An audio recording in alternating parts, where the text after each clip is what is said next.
Good evening, welcome to the March 20th Board of Selectmen meeting. The meeting is being audio and video recorded. It will be shown on the internet and on local access cable. If you'd please stand and join me in the pledge of the flag. I pledge allegiance to the flag of the United States of America and to the republic for which it stands, one nation, under God, indivisible, with liberty and justice for all.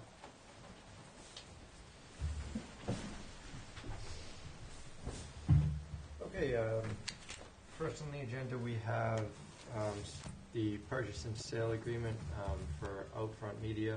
They're purchasing 255 Walnut Street. A few weeks ago we had already voted on accepting the offer. So, David, do you need a vote, or are we just signing this afterwards? No, you know what? It doesn't hurt if you want. Just say, motion to approve signing. But you're right; it has already been approved, and then you can execute it now or after the meeting.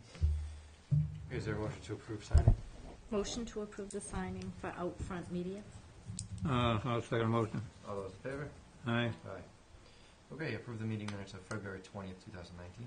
So moved. Second. All those in favor? Aye. Aye. Aye. And accept review of the meeting minutes of March 6th, 2019.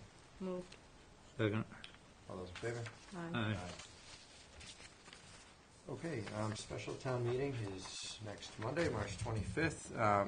We have to go through and recommend or not recommend the articles and also assign speakers to each article.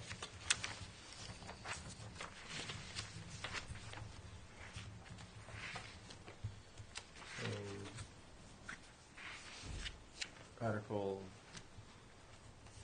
Articles 1 to elect the temporary town moderator. We don't have to take a vote on that, do we? You don't. So in essence, the town clerk by bylaw will be presiding over the meeting. She will inform town meeting that there is a vacancy in the moderator position. She will then open it up for nominations. If somebody is elected, that person will be the temporary moderator. And if there is nobody elected, then the town clerk will assume that role. Thank you.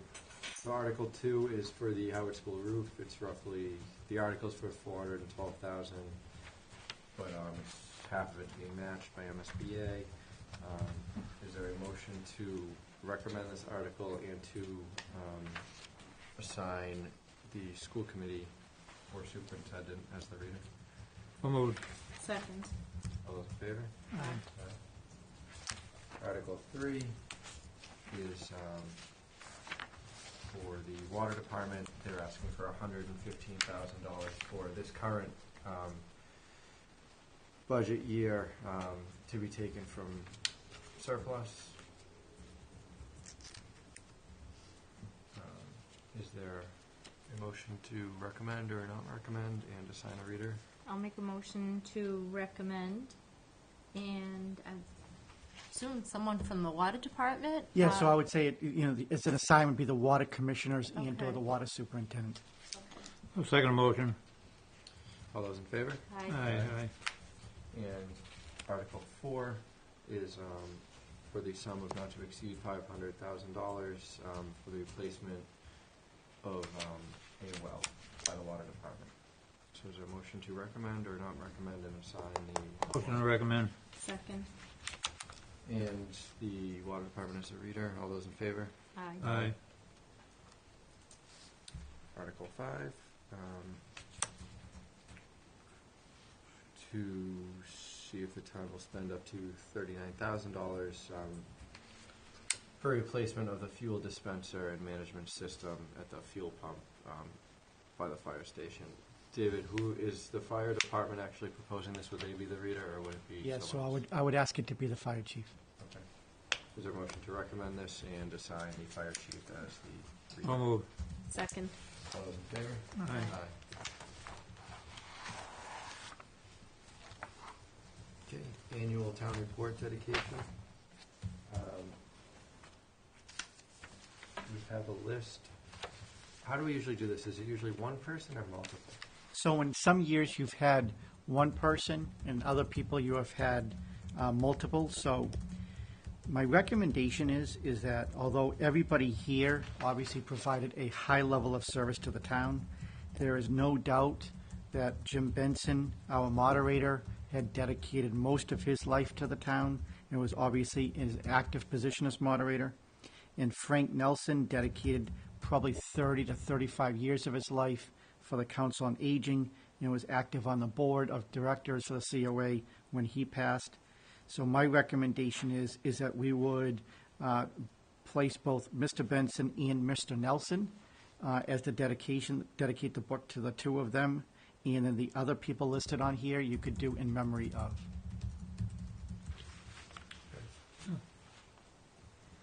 Sounds good to me. Okay, is there a motion to that effect? So moved. Second. All those in favor? Aye. Vote on policy regarding electioneering during absentee and early voting. Are you here to go over this, or? Sure. I'm here for my budget too, but yeah. Might as well, I guess. Yep, so basically, the state has recommended, because in the legislation for early voting, they do not establish early voting location as polling locations, so it does not fall underneath the polling location policy of the 150-foot rule, so, which is a state law. So they're telling each town that they should set their own policy so that we don't end up with people standing out front of the town hall with signs during early voting session. We would follow the same rules as them needing to be 150 feet away from the building. So this was a policy that I actually took it from another town, tweaked it for us, and presented it to you to approve. Okay, thank you. Is there a motion? Motion approved. Second. All in favor? Aye.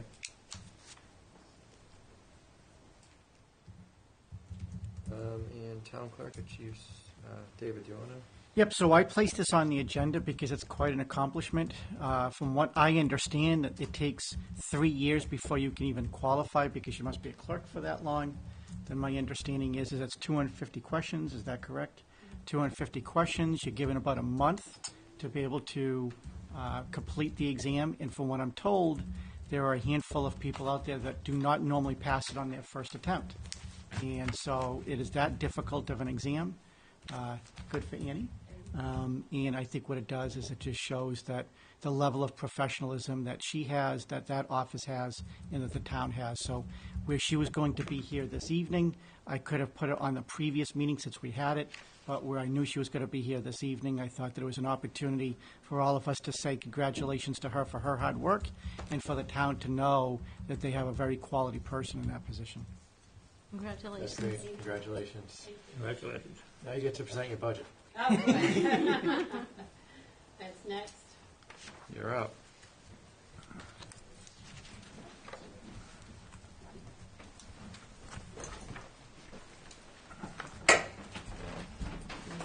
Starting with the town clerk one. Yes. All right.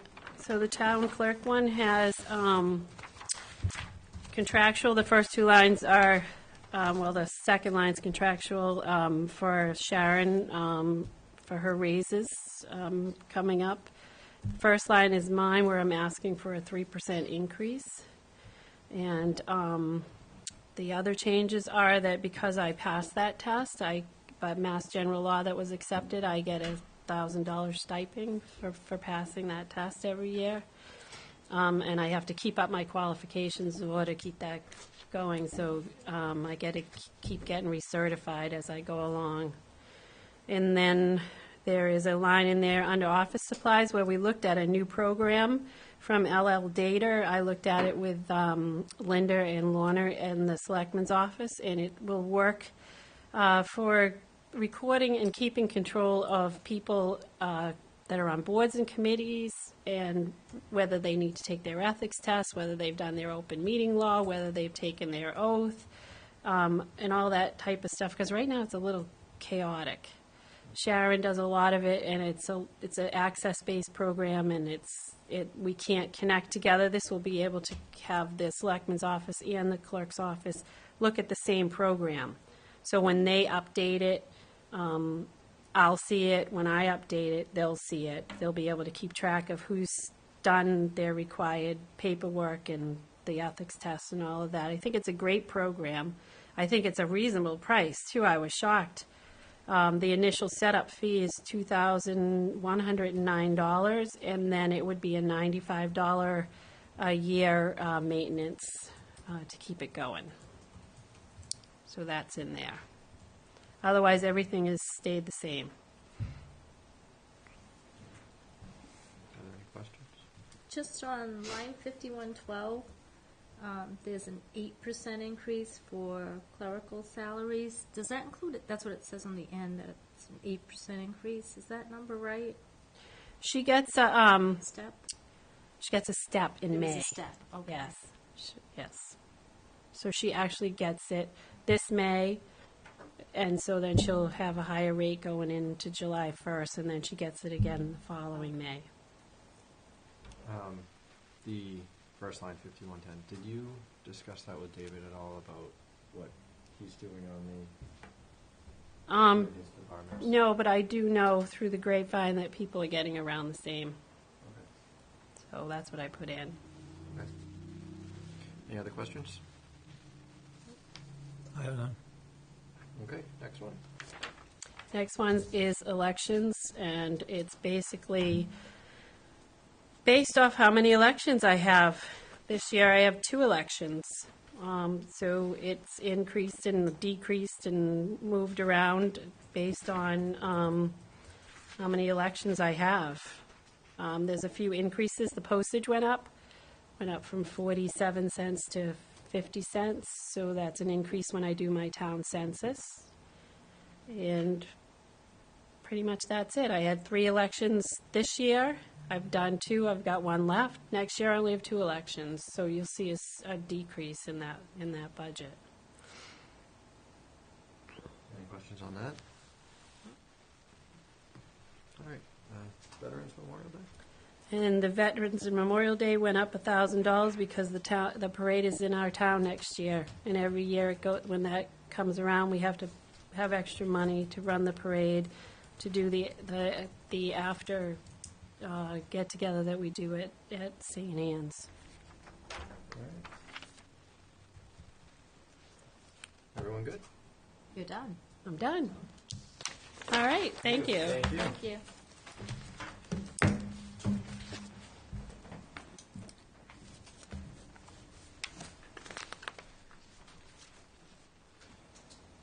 David, do you want to start with the ones Sure. towards the end? I can do that. Animal control?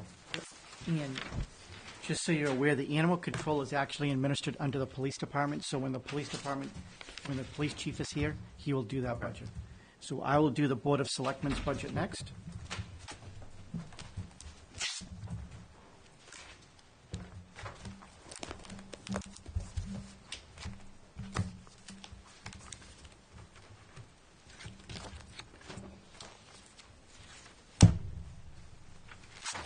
Okay, so the Board of Selectmen's budget, again, going over the changes, you'll see in line 2, which is my salary, that's contractual. Line 2 is the appointed officials, which is the 2 ladies in the office. That line is actually a little bit down year over year.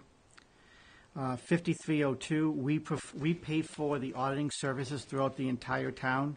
I've already done my survey to see as to where we are. We're actually on the low end, and it went up $500 for the year, so about a little over 2%. In advertising, 5341, I increased that because, as you can see, we've only approved $1,000 in the past. We've already spent $2,100, and the reality is twofold. One is that we have more public hearings, we have to advertise more, and the second is that the cost of the newspaper ads are just going up. So even if you have fewer postings, it still costs you more potentially. And the last one is a training line. Now, we haven't spent the money in this line. However, we have a new selectwoman with Denise, and I really want to make sure that we have enough. Oh, I'm sorry, this isn't a training line. We have 2 new people in the office between Lorna and Linda, and so I want to make sure that we have the opportunity as classes come up that I could send them to those classes, make sure that they're properly trained, and Again, that the more they know, the better employees they will be, the better employees they will be, the better the department will be. So after it's all said and done, the increase is just less than 2%.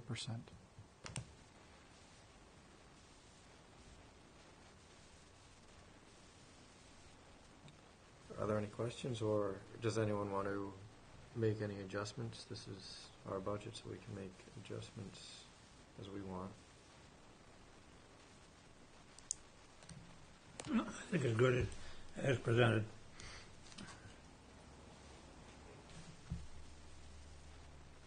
You good, Denise? Yeah, I don't have anything to add. Increase the elected officials line? I was going just to decrease it for you, Anthony. Okay, next one, David. Sure, the Finance Committee. The Finance Committee will be level funded. Traditionally, it's $3,100, and so we kept it at $3,100. Okay. The next one is the Finance Committee Reserve. This is a transfer reserve in case there is any unforeseen or extraordinary expenses that happen in the town. Annually, we have funded it at $67,000, and so I have level funded it at $67,000. Okay. You want to do the state Yes. receipts as well? Yeah. Okay. So last one is the state receipts. What this is going to be both the amounts that we receive and the amounts that we get charged from the state.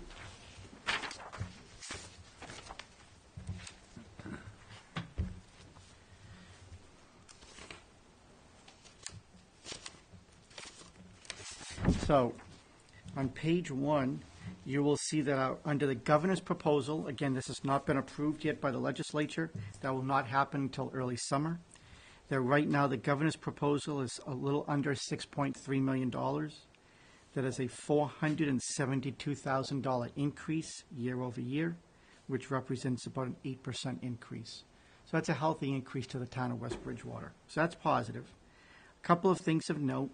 One is that Chapter 70 funds has actually increased 9%, $345,000. That helps us to be able to fund our local schools. Inclusive in that increase is school choice, and you'll see the school choice is up 5%, or about $71,000. That number does not go to the town, that goes directly to the school. On page 2 is the estimated charges or receipts. So the state will provide certain receipts to us, but then they will also charge us for certain elements as well.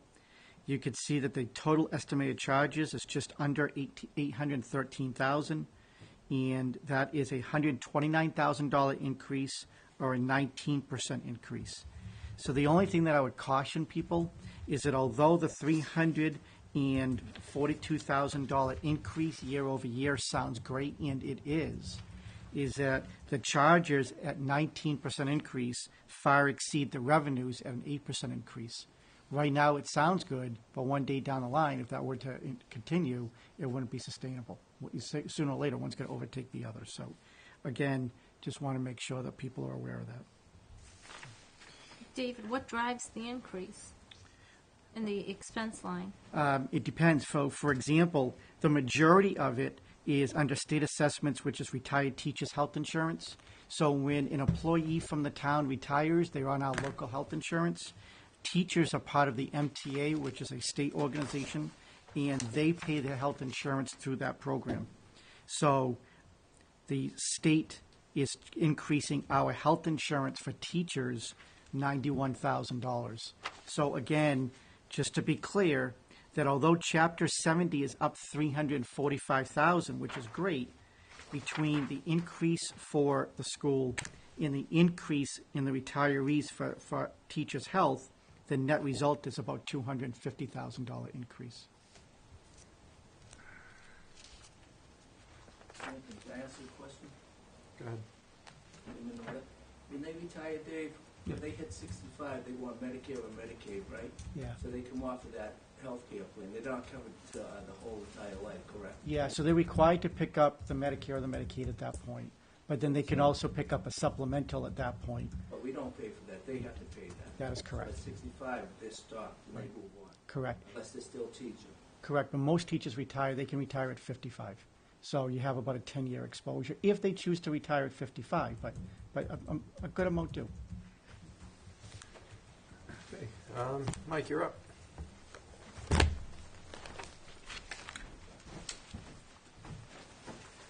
you a copy of this. Thank you.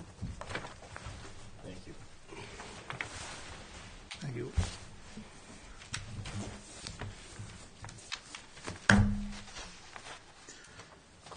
The 8.5 by 11 sheet's basically a breakdown overview of the changes to each budget. So I think we can start with the town hall. That's budget 1940. I know there was a recommendation to try on the utilities to reduce those numbers. So I did a 6-year look back, and the budget line for the heating and fuel, even though it was high and low, it averaged out that pretty much covered the number that we were holding, so I didn't want to change that. The same with 5211, the electricity, that one was more shocking over the last 6 years. I think all years but 1 year went over, ranging from the 1527 to 5391. It went over the budgeted line item 1 year. I wanted to hold the same and see down maybe in a year or two if it evens out. I'm not sure why there was such a fluctuation. You would think it'd be reversed, that the heat with colder winters would fluctuate more, but I'm not sure why the electricity had such a fluctuation, which was significant, almost 6,000 over the budgeted line at one of the years. So I didn't feel comfortable scaling either of those back until I had more historic data and see if it evened out, so we didn't have a shortfall, especially with the electricity. 5240, the property maintenance / janitor line, I had a $100 contractual increase for Burgess Pest Control. Same with 5241 was the office equipment / maintenance, was a $100 increase for the generator maintenance for the town hall.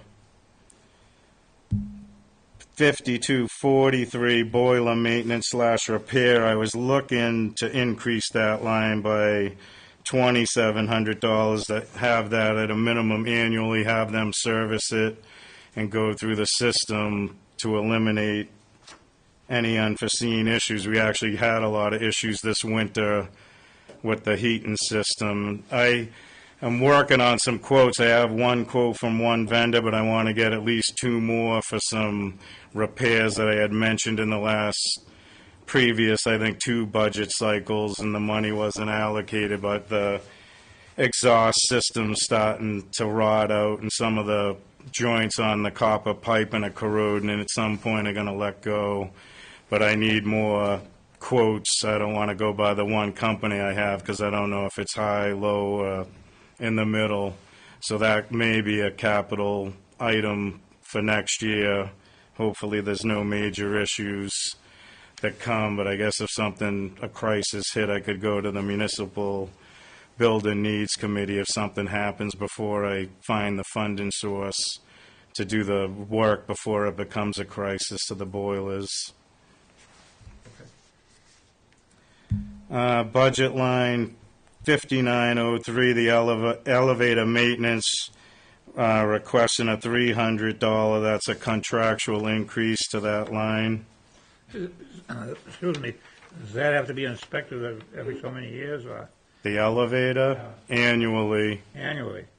Okay. So they provide a maintenance like the shimmying that Denise, I had them come out and they had to adjust the keepers on the bottom to stop the shimmying. So they do routine maintenance, or if I call them for an issue, it's all covered in that maintenance. And then annually, it's actually the state elevator inspector, myself, the electrical inspector, and fire department have to perform a test and check all the smoke detectors, and there's a bunch of sequencing initiatives out there that the smoke detector will send the elevator into recall. So it's like a 2-hour test we perform on that. That coming up, I think, in June. That happens annually.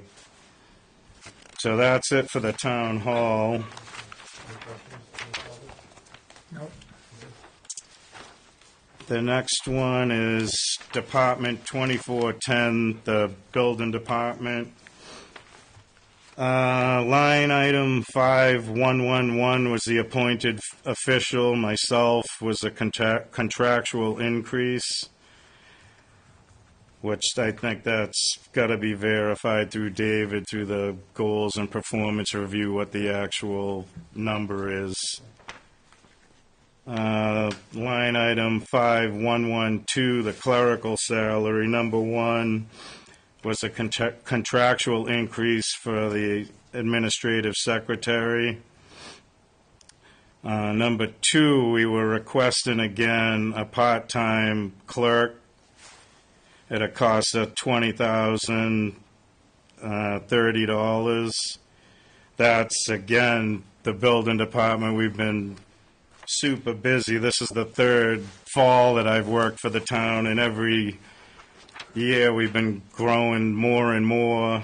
Just a tremendous amount of work that I feel we need another part-time person to keep up with it. There's just so many developers coming in, looking through the records to see what they can and can't do, pulling the street files to find information, real estate agents, developers, to see the past history. A lot of records, public records requests that a lot of companies are out of town, so we physically got to pull everything and make copies and get it to them. Sometimes we try to have them come and look, and then just the specific information they want, we'll copy it for them and give it to them. But a lot of it, probably 80%, we've got to do the work and pull it and create the file and mail it out, or scan it and email it, however they're looking for it.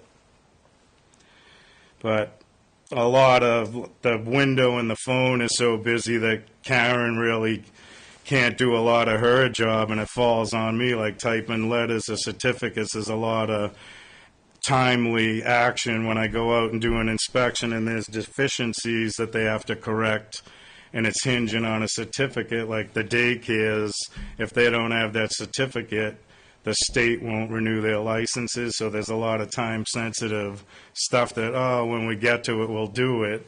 They need to know as soon as possible, and then get working on whatever they got to fix or whatever the issue is to address. And it's basically basic stuff like that, but it does, without the proper staff, it puts an added stress on Karen and myself that I'm doing a lot of stuff that she's doing, which is taken away from what I'm supposed to be doing. And then that I got to race around doing the inspections and doing whatever else I got to do, and it's just a vicious cycle. I do inspections. If she can't get to those letters or certificates because the office is jamming on the phone or emails in the window, or all 3 of them, I'm creating my own more work onto me. So I'd like to somehow try to address that, and I figured we'd start off with the part-time, non-benefit position. And Mike, what would the schedule look like for this? I don't know at this point. I would probably be flexible because it would be a non-benefited position. I don't know who the applicants would be. If it was something 2 or 3 days a week to divvy the hours up, that's what I would be hoping for. Probably 3 days would be more helpful, to have the 3 or 4 hours every other day or whatever it would be more beneficial than 2 8-hour days or whatever, and then having 3 days with no one. Do you find you're busier like on Mondays and Fridays No. versus, is there any? There's no consistency to it. There's some days I literally could have 10 to 15 inspections, and I'm not in this building for 1 minute. There's other days there's 1 or 2, and I got 15 or 20 permits. Like today, I didn't start my inspections till 3 o'clock this afternoon, all morning, processing permits and answering phone calls and emails and a ton of people at the window. But there is no, you just don't know. Is that because Karen wasn't in today? Or No, just the double normal bus traffic? influx traffic. Typically, like Wednesdays, like tonight, they know we're here, so there's a lot more residents that come with questions. So Wednesdays, we're in the evening super busy from like 4:30 to 7. It's just wave after wave of person at the window with questions. So that, I know Wednesday night for certain residents that are working during the day and they can't get here, there's an influx on that night, but every other night, you never know what's happening. Or not night, day, it's just random. So in this handout, you mentioned bringing the plumbing and electrical inspections into the office. And you write that with the added paperwork, you wouldn't be able to handle it. Yeah. Which I buy that, but my issue is why would, if they can handle it downstairs, which I don't know if there have been any complaints if they can or can't, would be spending more money so that you can handle it, and I agree it kind of makes sense for you to, but where they're already able to, would be spending more money just to make a change. Yeah. Well, that's part of it. Actually, that, I don't know if Annie ever did. Last year, I asked her when she goes to her annual clerk convention to find out if there's any other community in the entire state that the clerk, it's handled between the building department and the clerk, that the clerk has anything to do with the electrical and plumbing and gas.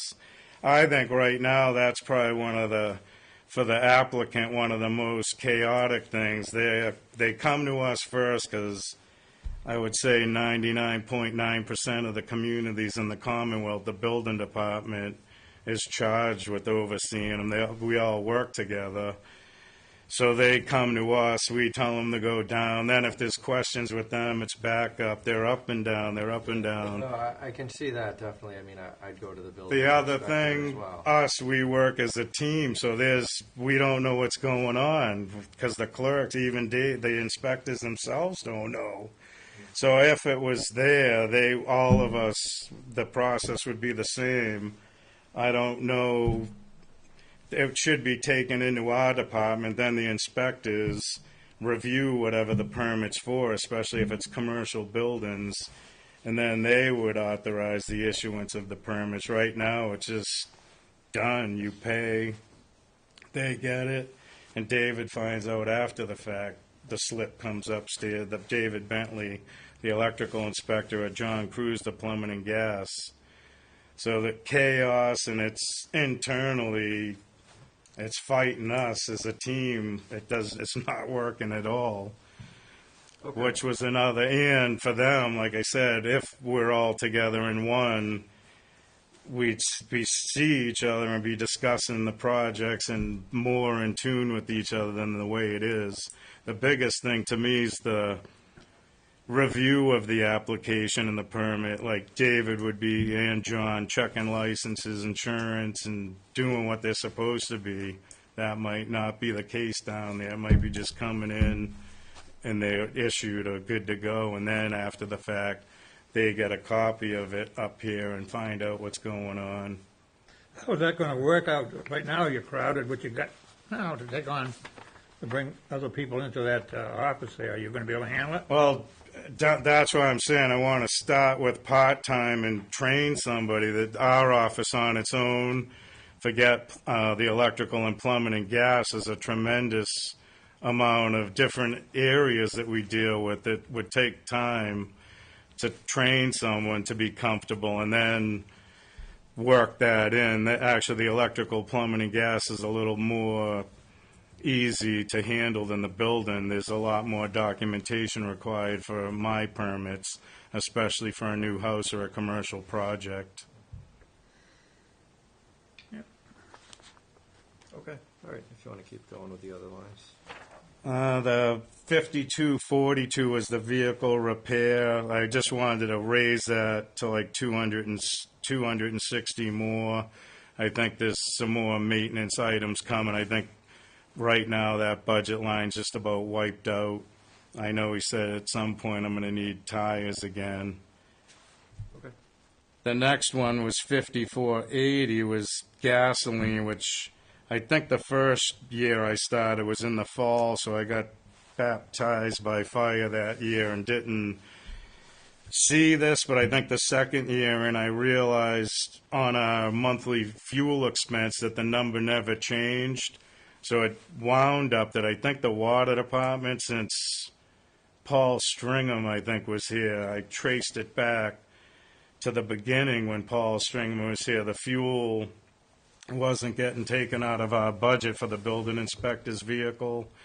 So I think Lenny Hunt started digging into it, and then he retired, and when Kenny May took over as chief, he dug into it and found out where it was getting charged to and corrected it into mine, but now the number's way off. I think on the 600, I extrapolated what I've spent, and to get me to the rest of the year, I'm going to be in the hole this year, that $600. So I was trying to get that line item adjusted to adjust for that error that had been going on for the past probably 7-8 years, I would say, if Steve was here for 5 or 6, and then Paul. So for some reason that went unchecked, but now that the actual fuel's coming out of that line, it disappeared quick. And I saw that there'd be a shortfall. Moving on. Gas. Next one is Department 2420, that's the gas and plumbing. I was asking for a 2.5% increase on their salary, which was basically $420. Then line 5116, the intermittent calls. The plumbing and gas inspector, I don't think has ever had that line. So I was requesting $1,000, and that'd be just used if he got called out after hours for a fire or some emergency issue that police or fire or someone called them out.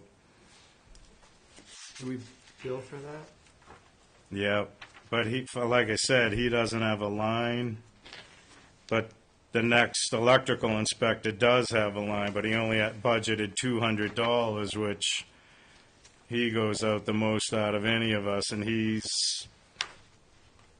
I'm asking on his $800 increase to make it $1,000, so they each have $1,000 buffer. But I've got some that there's no money to pay David. He's been out recently this winter, and there's no money anywhere. I know it's a bottom line budget, but his budget's so thin that there's nowhere to scrape it from another line to pay him.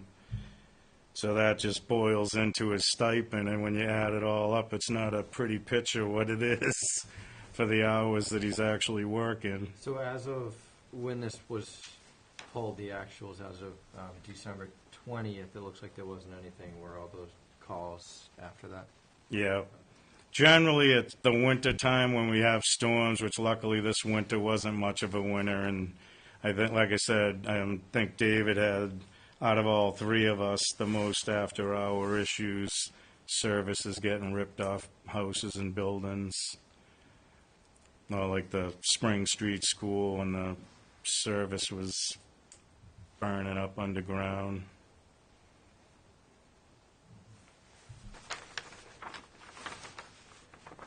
Are there any questions on these? We kind of went over both gas and electrical. Yeah, they're basically the same, except David, he has 200 in that intermittent call / after hour event to add 800 to his line, so they both had 1,000 in there.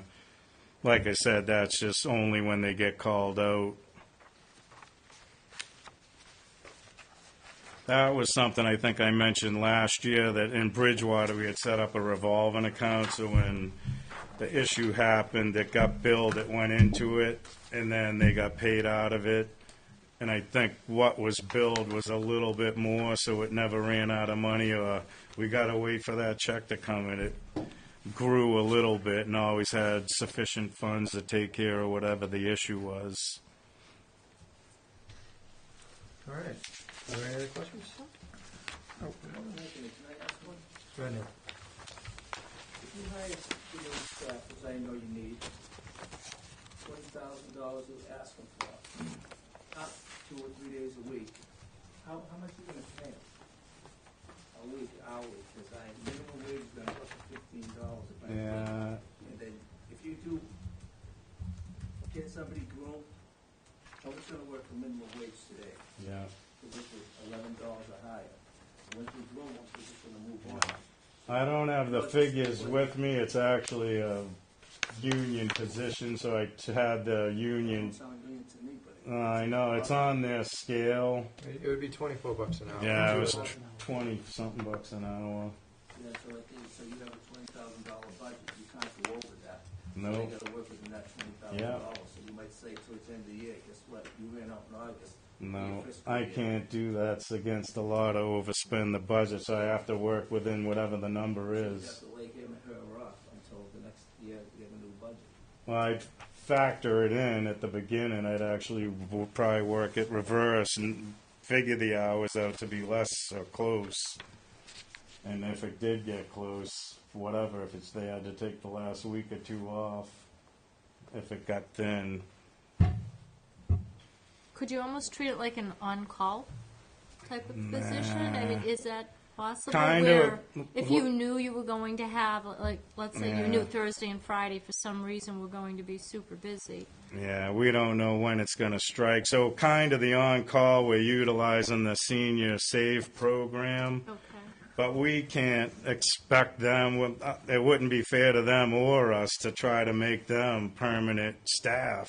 They're just, if someone's sick or a doctor's appointment, that's what happens. So, okay, can you cover whatever, Tuesday, half the day, or whatever it is? And they're basically just a face if I'm not there, or vice versa, if Karen needs help when I'm away or sick, helping with the window and the phones, and doing the minimum they can just to have another face there, not leaving the office empty. Right, that's why I was thinking, if it was a type of position that was a flex schedule, not set hours, you might have better use of the person. Yeah, It's not going to help you at all if they come in one day for 3 hours and that happens to be the quietest day, and then the next day yeah. you have 3 inspections to do.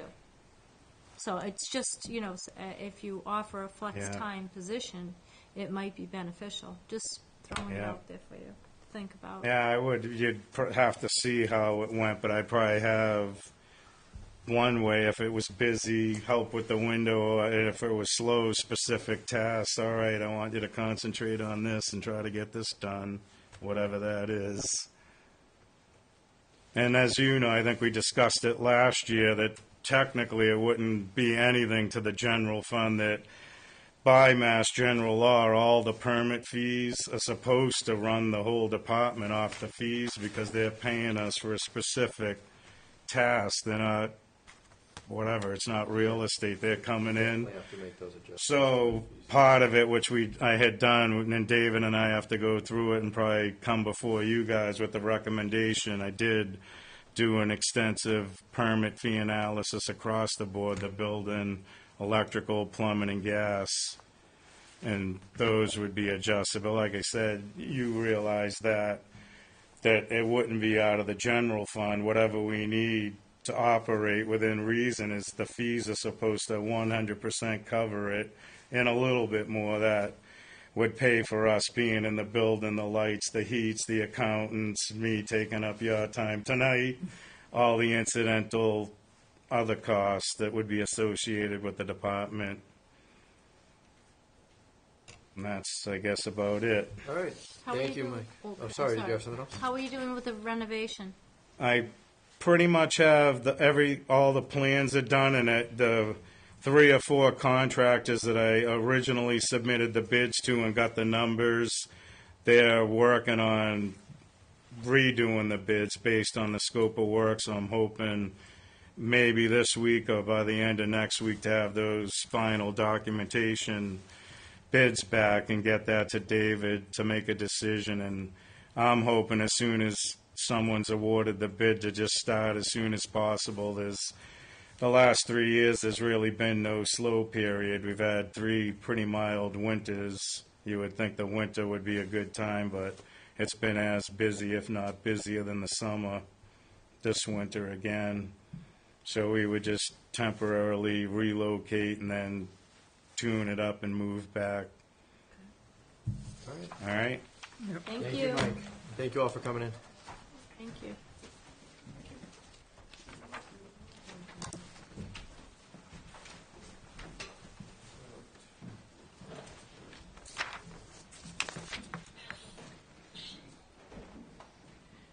Can we see the date? Yeah, could you see? Actually.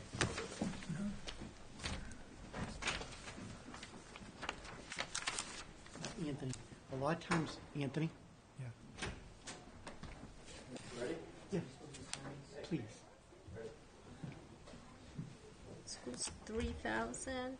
Yes.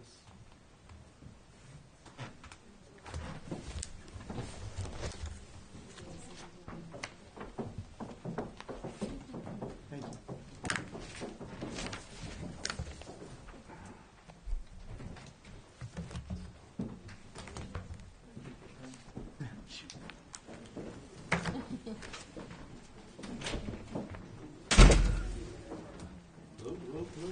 Hey, Bill. How are you? Excellent. How are you doing? Hey, good, how are you? How are you?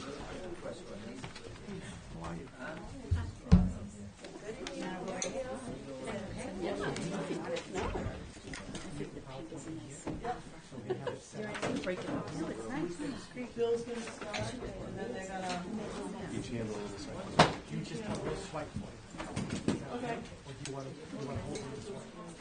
No, you can swipe. No. You just go right to that first slide if you want.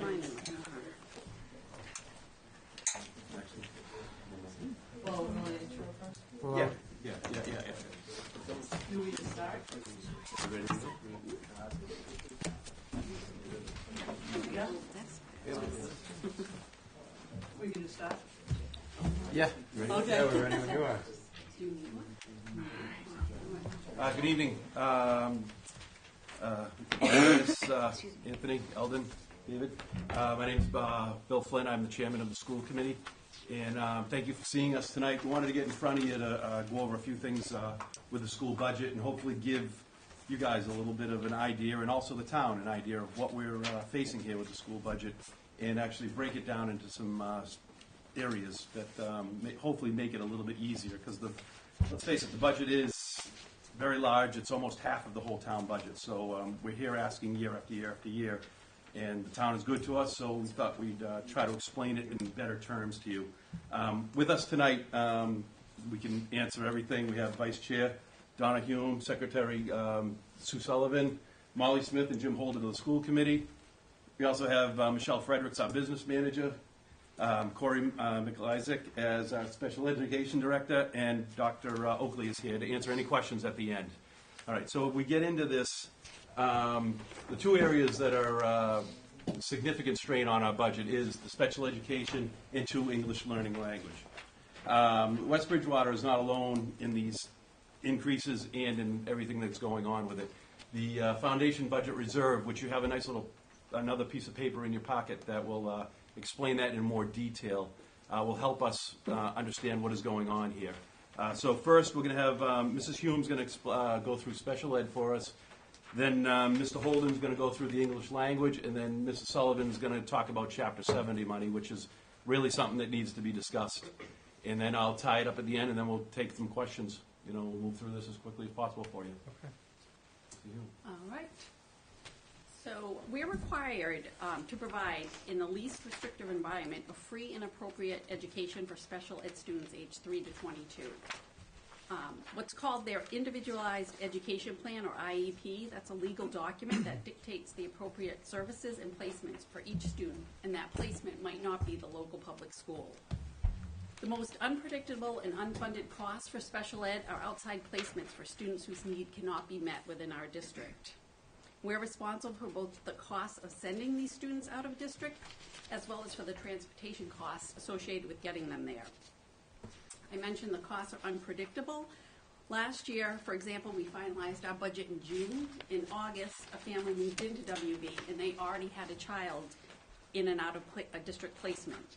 So we had to assume the tuition for that placement as well as the transportation costs, which were between $70,000 and $90,000 per year. Another example of how the cost can be unpredictable, a student could be transported out of district and develop the need for an aide or a monitor or a one-to-one on the bus or van or taxi or however they're being transported, because the transportation company says they're afraid the student might become violent or hurt themselves. That cost falls to us. The student is our student, even though they are getting their education out of district. A student might also require an aide or one-to-one in the classroom during the school year, which is another example of an unpredicted cost that we have to take on that we didn't budget for.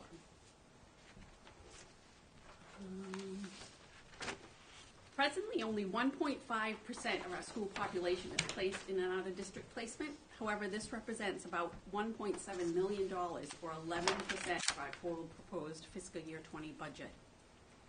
Circuit breaker funding, you might have heard of that before, it's available from the state to supplement the local budget for tuition costs, but over the last several years, it's not been fully funded.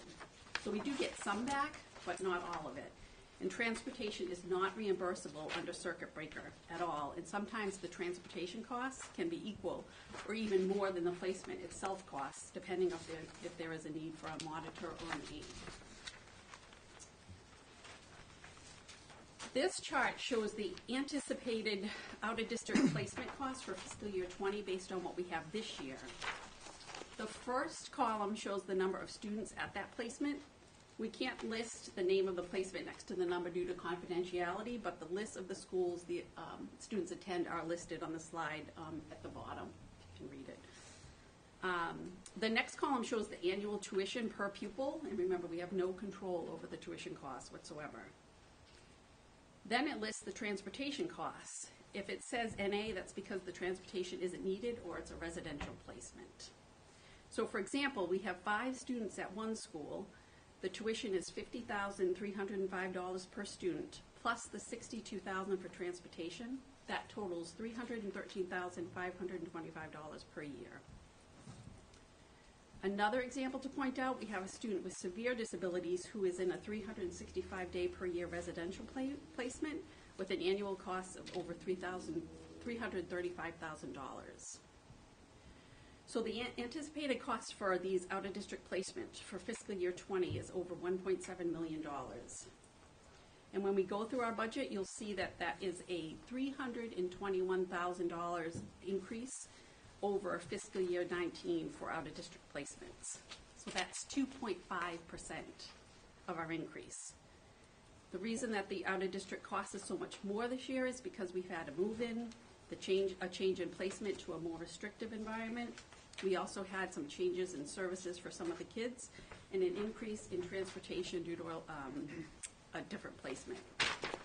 Also, each placement has increased its tuition, and one of the placements increased by 7% this year.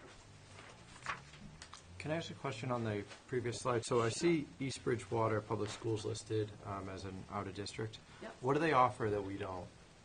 Sure. So East Bridgewater, they have a number of specialized programming, students with low cognitive abilities, autism programming, social emotional programming, and so we pay them a tuition, and it's about $27,000 per student, but we don't get reimbursed for that transportation, transporting those students to those schools. East Bridgewater is a bigger district, and so they can create programs within their district because they have a cohort of students. In West Bridgewater, we don't really have that cohort. It's kind of sporadic across the grades. Okay, thank you. I'm sorry, what did you say the transportation was? So we transmit, no, I didn't. Oh, mention okay, the tuition I'm costs. sorry. The tuition cost for each student is around $27,000. Oh, okay. And that's just the 180-day school year. They also offer ESY programming that costs additional funding, and the transportation is something that, again, we don't get reimbursed for. And ESY is extended school year, so that students can attend over the summer. Okay, thank you. No problem. Thank you. All right, the next slide. This graph shows the increase in sped services overall over the past 7 years.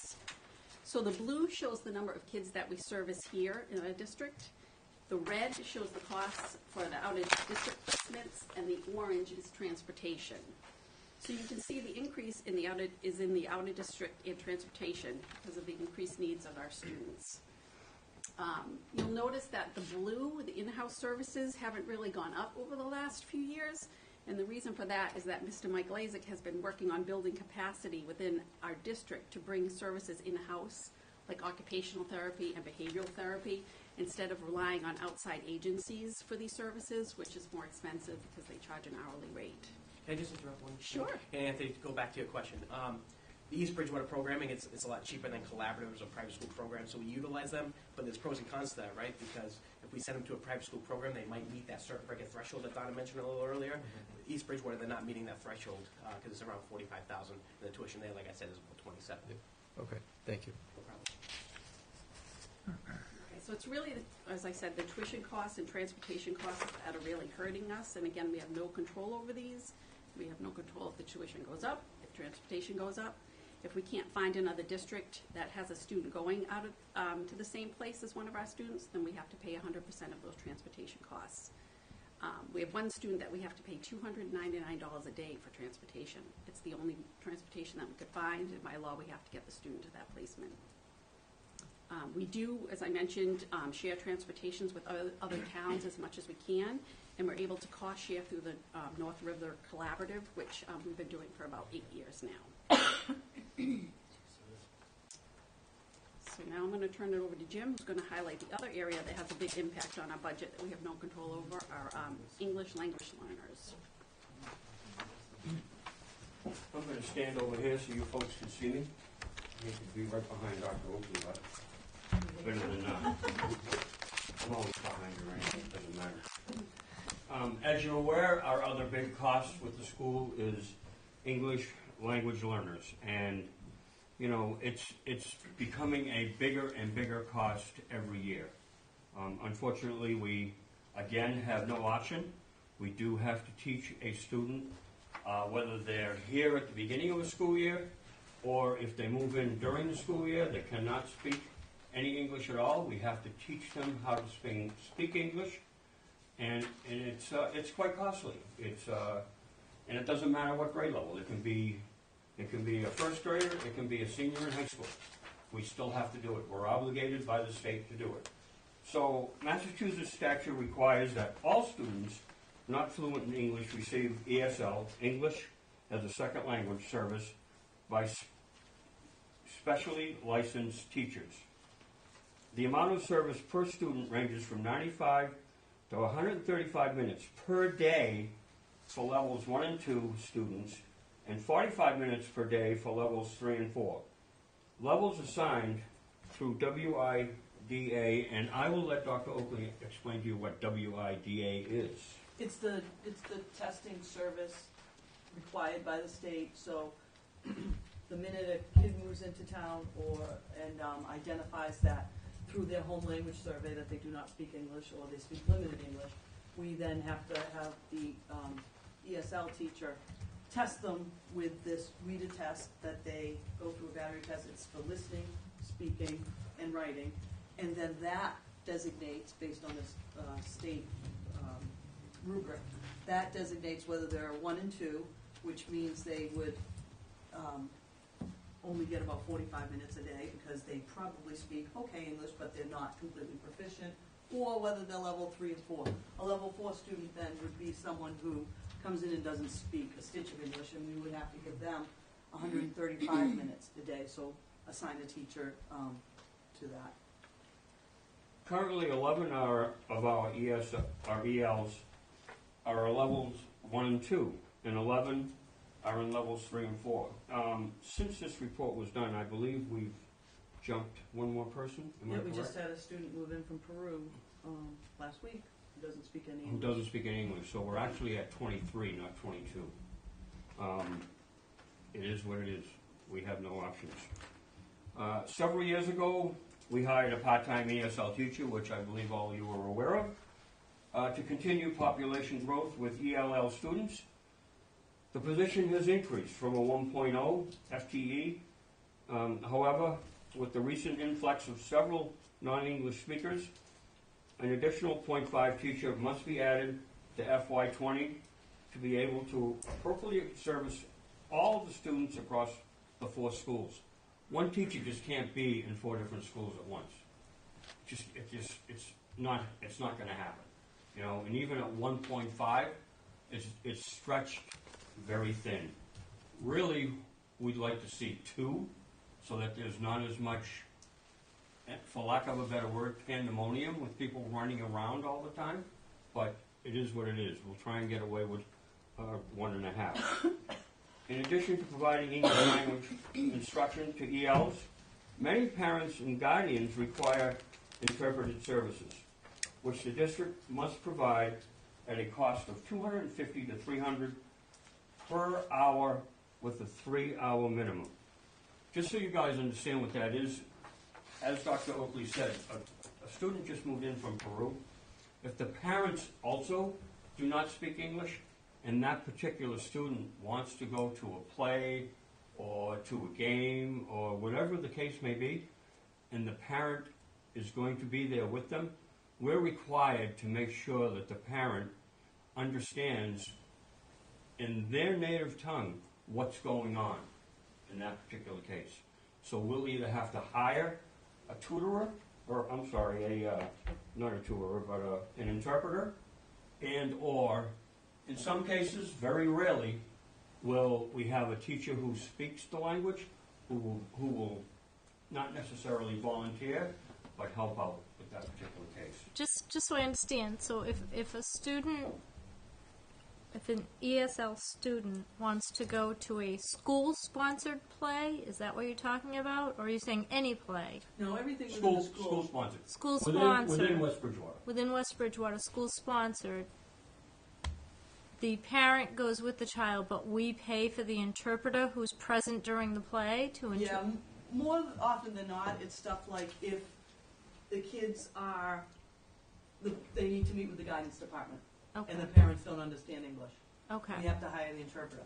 Open house night, they're going through classes, we have to hire an interpreter.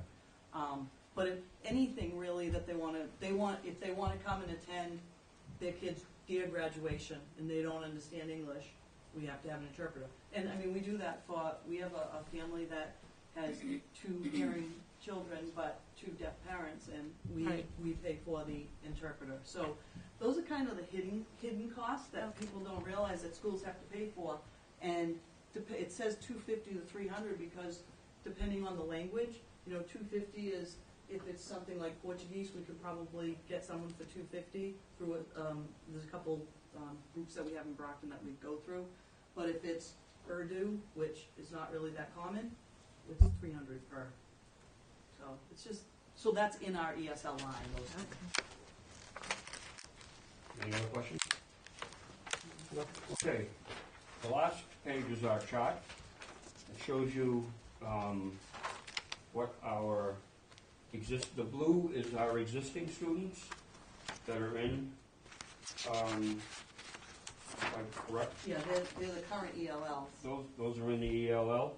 And then the red is our formerly students who don't get as many hours in for still learning the language, correct, folks? Former English language.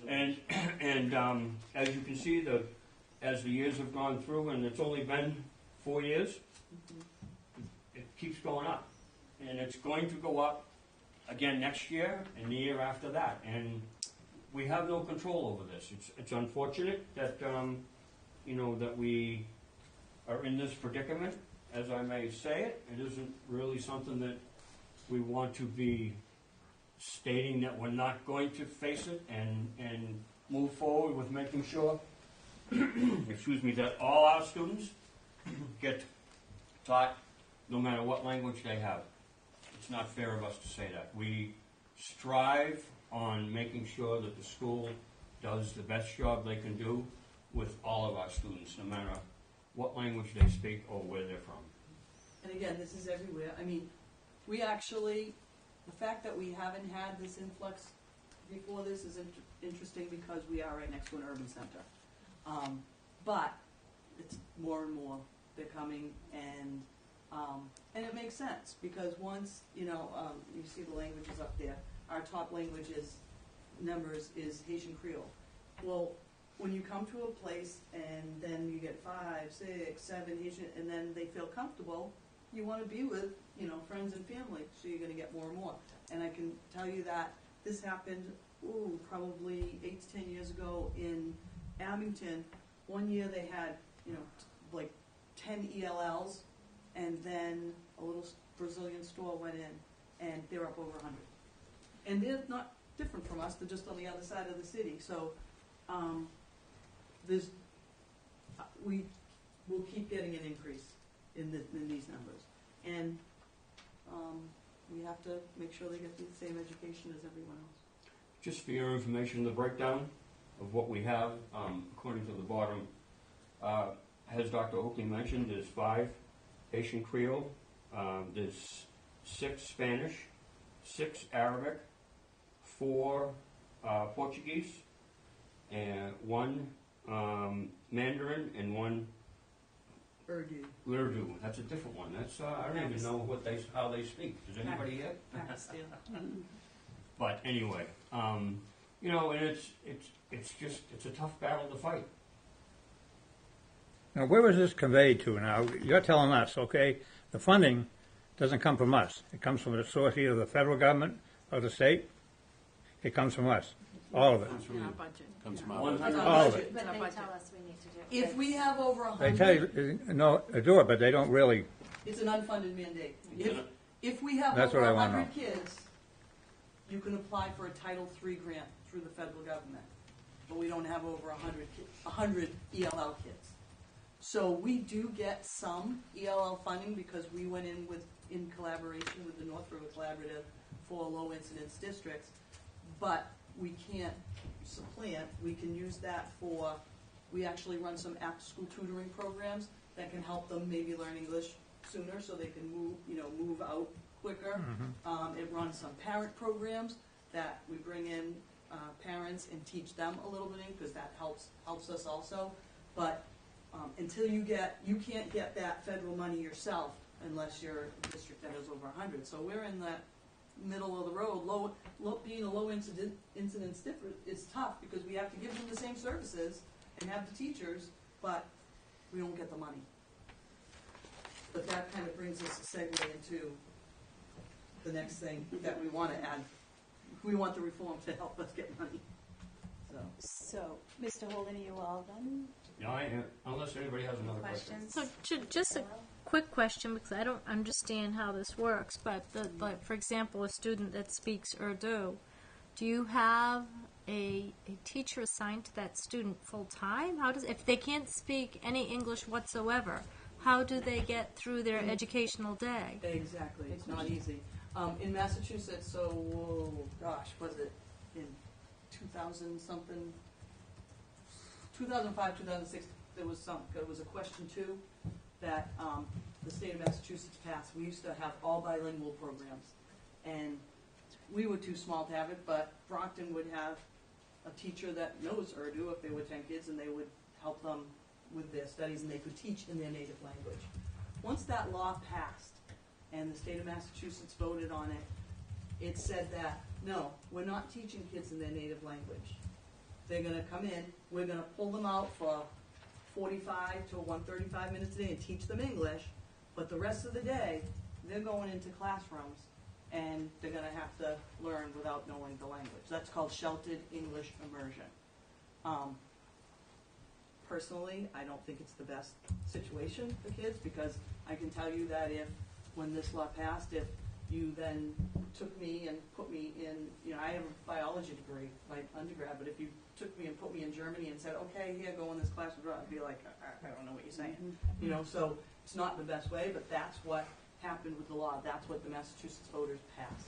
So the ESL teacher pulls these kids out and teaches, say, the kid with Urdu, English. The rest of the day, they have a regular schedule, and they're in biology class trying to learn biology. And the teachers, now the classroom teachers, have to be trained, and as part of their license, have to be trained in sheltered English immersion. So that's been an added thing. I don't see how these kids succeed. It's not easy at all. And that's the other reason why the ESL teacher really is a real bridge to these kids, because she can also, or he can go to their classroom teacher and say, can you give me the homework assignments, or can you give me what they're gonna do, so maybe I can work on that when I have them in my class? Because kind of like this girl that came, she doesn't speak, she's Spanish speaking, she doesn't speak any English, she's a junior in high school, she's coming in, not speaking, you know, that's scary. So. So, Any other? All any other set? questions for Good. the, you know, so Thank when. you. Thank you. So when trying to understand and comprehend and try to manage the impact of these two major unfunded mandates of the special education and the ELL and the ESLs, we now come to funding, and that's Chapter 70. So starting out with just the definition of Chapter 70 is funding that is the aid that the state provides to education to fill the gap between the minimum budget for each district and the required local contribution. So one concept that you have to kind of keep in mind is that the gap is gradually increasing. With the needs increasing, you also have the funding that has flatlined. So for West Bridgewater, Chapter 70 aid funds only approximately 25% of the school budget, while the other 75% is funded by the town, school choice funds, grants, and revolving accounts. The Chapter 70 funding formula has not changed since 1993. So if you take a step back and you think about how education in the academic world has progressed in just with technology and just the ELL and the special education needs and developments of you know the mandates that the state is putting on to these districts from 1993 until now, but the formula hasn't changed. So there's a huge disparity, as it says on the slide, is a woefully insufficient and inequitable way to fund our schools. So if you take the Chapter 70 formula from 1993 and try to fit it and apply it to today's needs, there's the gap. And it's just something that we try right now to not only understand and try to explain, but we need to work together and come together as not only as selectmen, selectwomen, school committee, and the district as a whole. We have to get involved with Senator Timilty and also with our Representative Ms. Du Bois and talk to them about supporting what this, you know, how we can get this funding increased. So West Bridgewater has clearly been underfunded in Chapter 70 for years, which has been shown by the comparison of the per pupil expenditures. Our West Bridgewater's per pupil expenditure is 16% lower than similar districts and the 18th from the lowest in the state. Our per pupil expenditure is $12,774. So now we have a chart. There's two charts. The first one deals with the 20-mile radius with the towns. There's 7 towns. West Bridgewater, as you can see, is the lowest. There's the 12,774. Yet we have Hull, which is at 20,000. So the disparity is based on that Chapter 70, the formula from 1993. Antiquated, outdated, and completely inapplicable to what our needs are today. The next chart here is the per pupil expenditure with respect to the Route 24 corridor. And that is based on a tax rate comparison from West Bridgewater. You can see again we're still the lowest for these other towns from Easton, Taunton, Fall River, Brockton, Somerset, Stoughton. We have Holbrook, Avon, and Randolph. And Randolph being over 17,000. And again, West Bridgewater, 12,774. At some point, there has to be a change. So what we're trying to advocate for is to the FY20, let me just back up, the FY20 proposed Chapter 70 aid in the governor's budget for West Bridgewater is exciting right now because it is at an increase of $345,612 over FY19. Interestingly enough, that number is very similar to the numbers that Donna presented under the special education need that we have at about 321,000. So what we're saying here is, oh, and also interestingly enough, I looked back for fiscal year 18 and FY 19, we only had a $30,000 increase in funding. And now we're looking at, under the current governor's budget, the proposal of $345,000. We need to get that money. We need to show that support.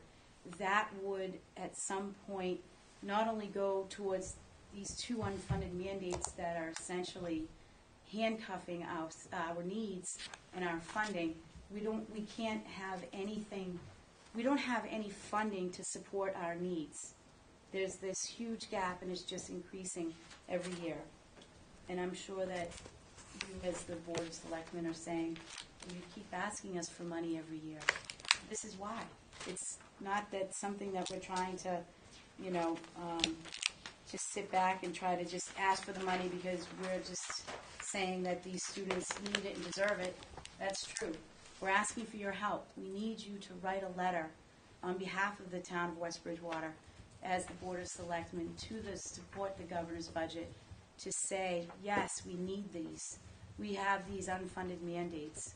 So I would ask if you could do the school committee a favor, and if the Board of Selectmen and women would be willing to write that letter in support of what we're presenting to you, to help us, help our students, and also to help have the town manage the funding needs that we have.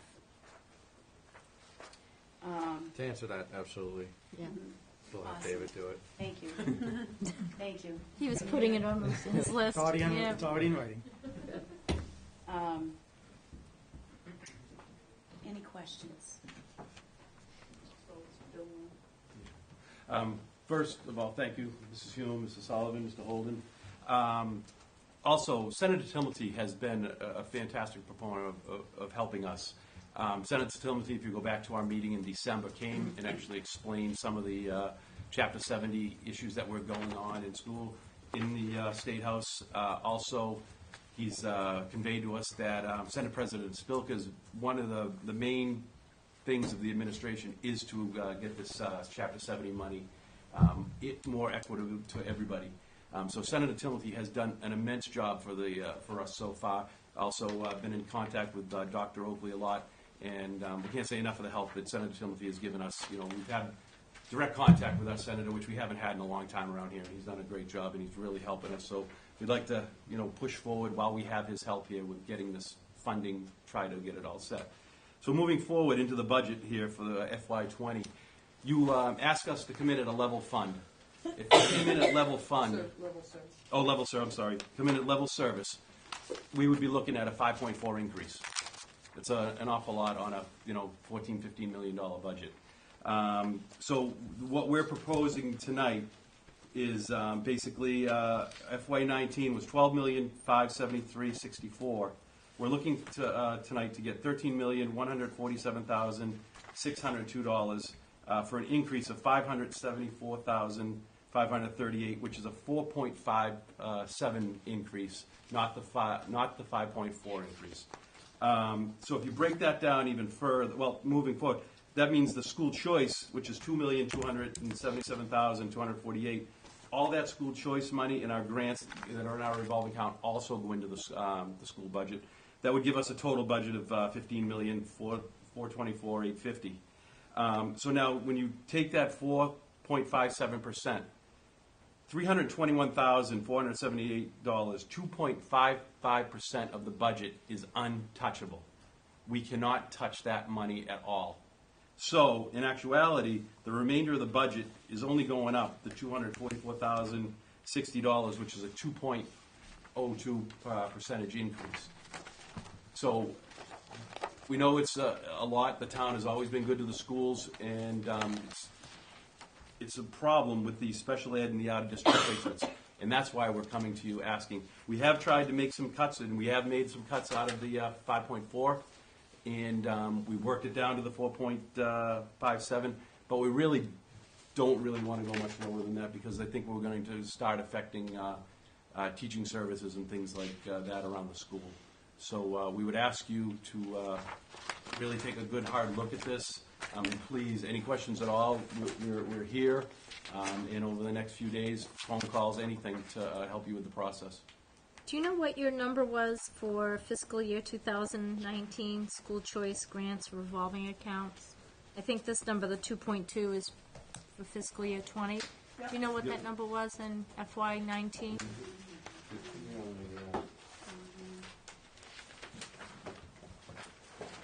Yeah, I don't have the exact number, but I know, Mickey can find it, but it's a little bit lower this year, and the reason for that is because the enhanced health grant from the state that we usually get, that helps fund one of our nurses, we're not getting it this year. So we don't have that to put into our sources, but we are putting in, all of the choice money, the SPED grant, other tuition costs. So, yeah, so FY18 was $2,284,835.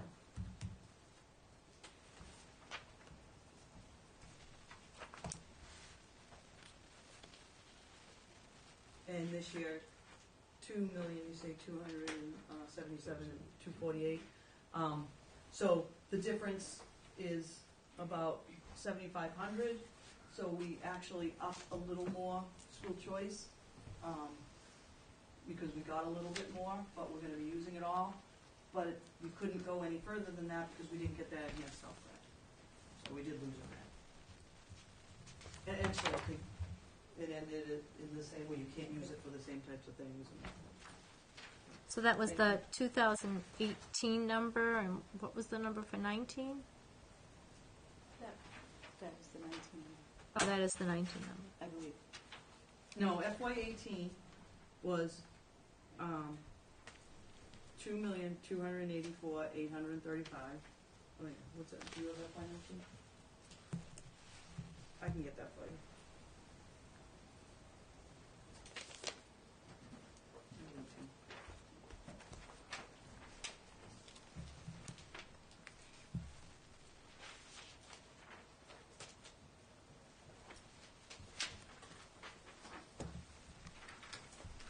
You can get that. You can get back to me if you want. Yeah. Okay. We will. Just We'll email you that. okay. I have last year's budget with me on that. So could I just make another comment just about the school choice as well? It's somewhat of a double-edged sword, as if you look at it, because as much as West Bridgewater is, people want to move in, so that could start having a negative impact on our school choice because those seats will be taken by students in the town. So as more students move in, then the less students that we can do through the school choice. Are So you again, still accepting oh, always. for all grades? Oh, actually, I think the application. The application deadline was deadline was February 25th. 25th. But There do you was have space 100. in all grades? No. No, we don't have space in first grade. We don't have space in sixth grade. And I'm looking at the others, we have a little bit of space. Probably at some of the elementaries, we have space for some siblings, because siblings get preference. And I But believe, sixth grade and first grade definitely close. and I believe, Dr. Oakley, there's 19 graduating this year. 19 seniors, school choice, I believe. 19. So that's a significant. You know what that was? I'm sorry, that was FY19. That was 2,284,835, correct? Yeah, so that was 19.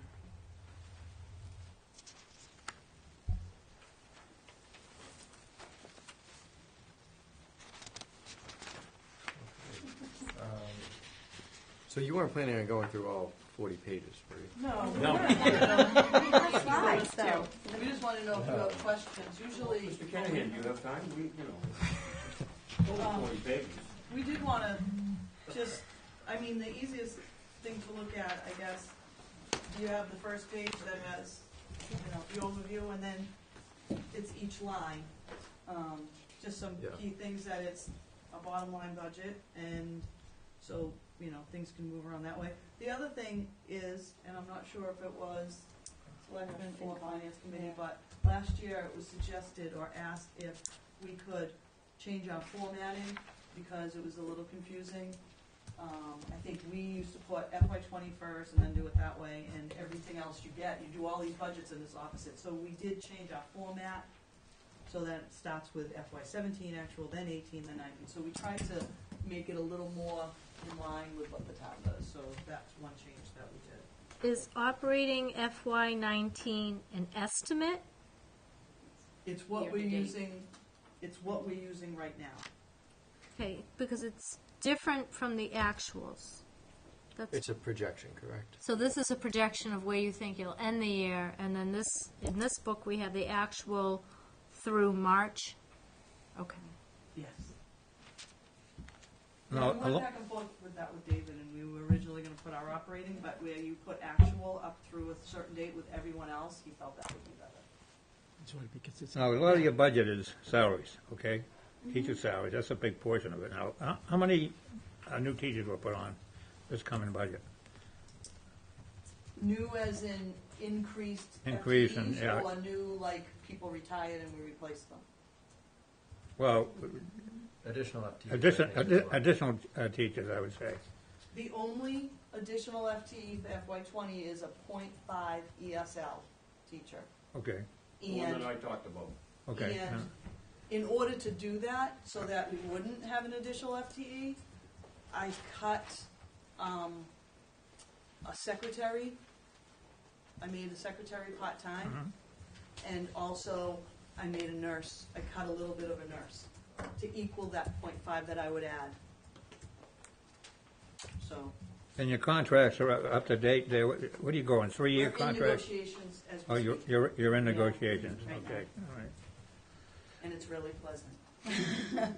You know what, I was talking to David the other day about this, with this 776 got passed, and I wanted him to research that, because I was told that that funding was supposed to be there. And a lot of people that have, that come out there, that, they can't speak English or things like that, but they also have disabilities and things like that. And where the money is handled is in, like Department of Mental Health. And some of that money should have been freed up, because that's how that law was passed. But it hasn't worked out that way. And this is what, I asked David if he would check back through that and just see what we can come up with. I know there's supposed to be a meeting in Boston tomorrow or something like that. Is there? Friday, Oh, Friday? Friday, I'm going to that. Oh, It's Friday. the budget hearing Yeah. for educational. Yeah, yeah. I hear from Timothy. How about our representative? You hear from her? Do I? Yeah. Is she doing anything? She's asked, what are you looking for? It's hard because she represents, a city too. It's a little different. Yeah. But she knows how, what we feel about it, and she knows Yeah, what right. we need. So yes. Okay. And Senator Timilty did come to our last budget hearing for the school committee, so that was very Insightful. encouraging. He did. He came and he was there for probably over an hour, and he sat through our line by line. So that was interesting. He's definitely supportive. It's just, I think, there's a lot of momentum right now for education finance. And I think we need to jump on the bandwagon as a whole town and say, we need to support this because, what people are saying is if it doesn't happen now, and then, inevitably, you go into a recession, you come in, you go out, it won't happen for another 15 years. This is the most momentum they've had since the 1993 reform. Yeah. So, and one of the things that's in your budget, if you want to understand more about that aspect of it, is in the first sleeve, it's mass budget. It explains what Chapter 70 is. It gives you a good primer on education funding. But in the back of it, it talks about changing the Chapter 70 formula to include things like special education, ELL, health insurance. As Sue had said, the funding mechanism hasn't changed since '93. Since '93, health insurance has gone through the roof, so we need more money for that. ELL, now that we have more kids, they weren't in the suburbs before. We have to educate them, those costs are up.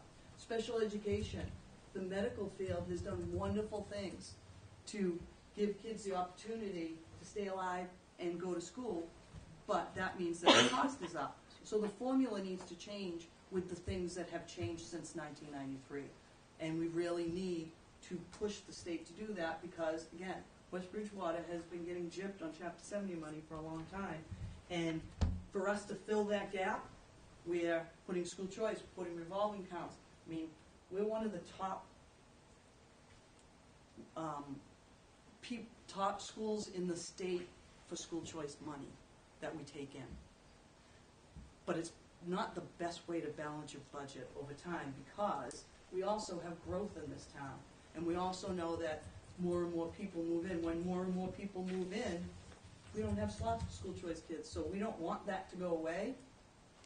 We need more help. We need help from the state to fill that gap. Well, this is part of the reason why I asked about having that study done on how 40B affects the town.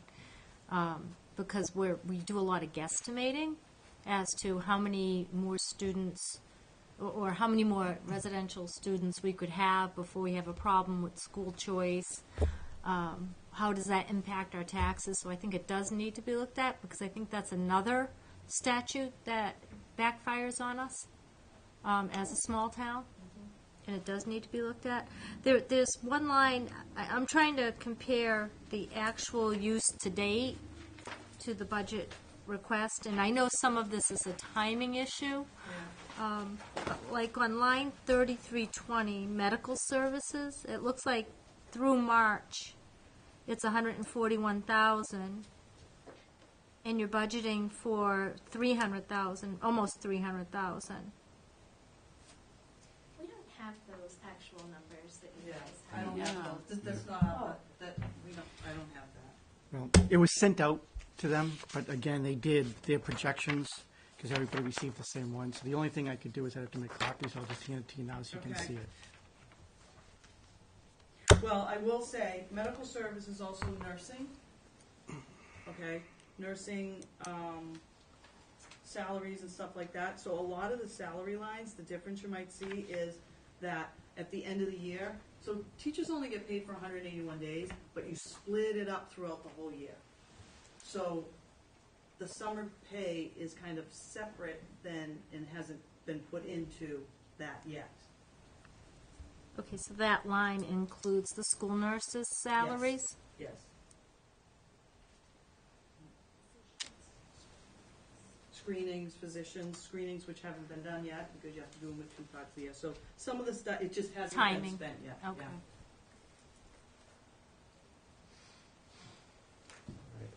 I watched your budget meeting and your other meeting where you voted. I saw that you made the adjustments, and those are acknowledged and appreciated. So I don't know if Denise or Eldon, you had any final questions? I don't have any more. No. All right, did you guys have anything else?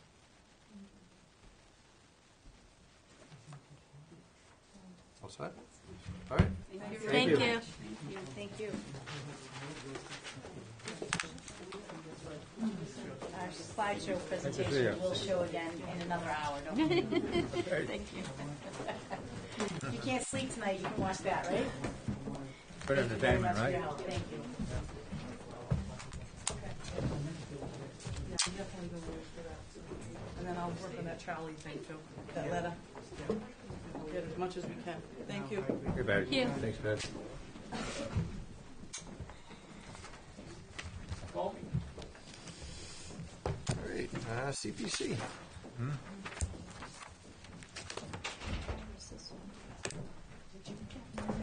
Email? I did, but I didn't. It might be a handout. Okay, I brought it for you, Thank you. for everybody, so.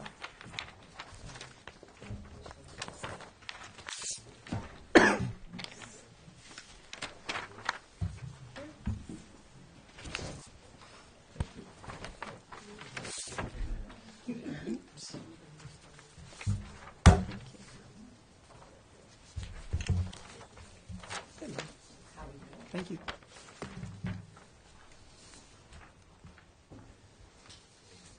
Thank you so much.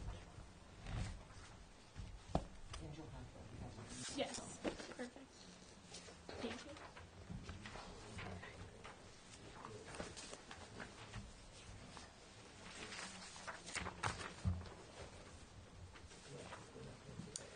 As you guys can see,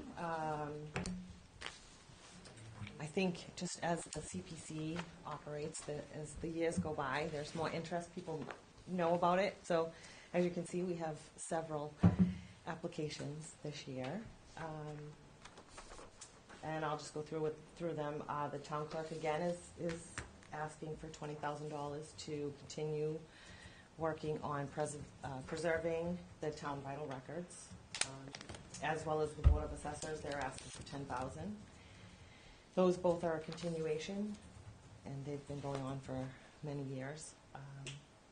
The Mass Division of Marine Fisheries is asking for an additional $10,000 to continue, or it's an additional amount to go towards the engineering project that was approved last year.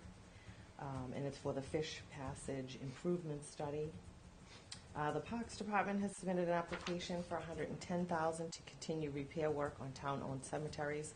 That's phase 2 that started last year. I don't know if I think people probably saw it going down South Street. That started last year.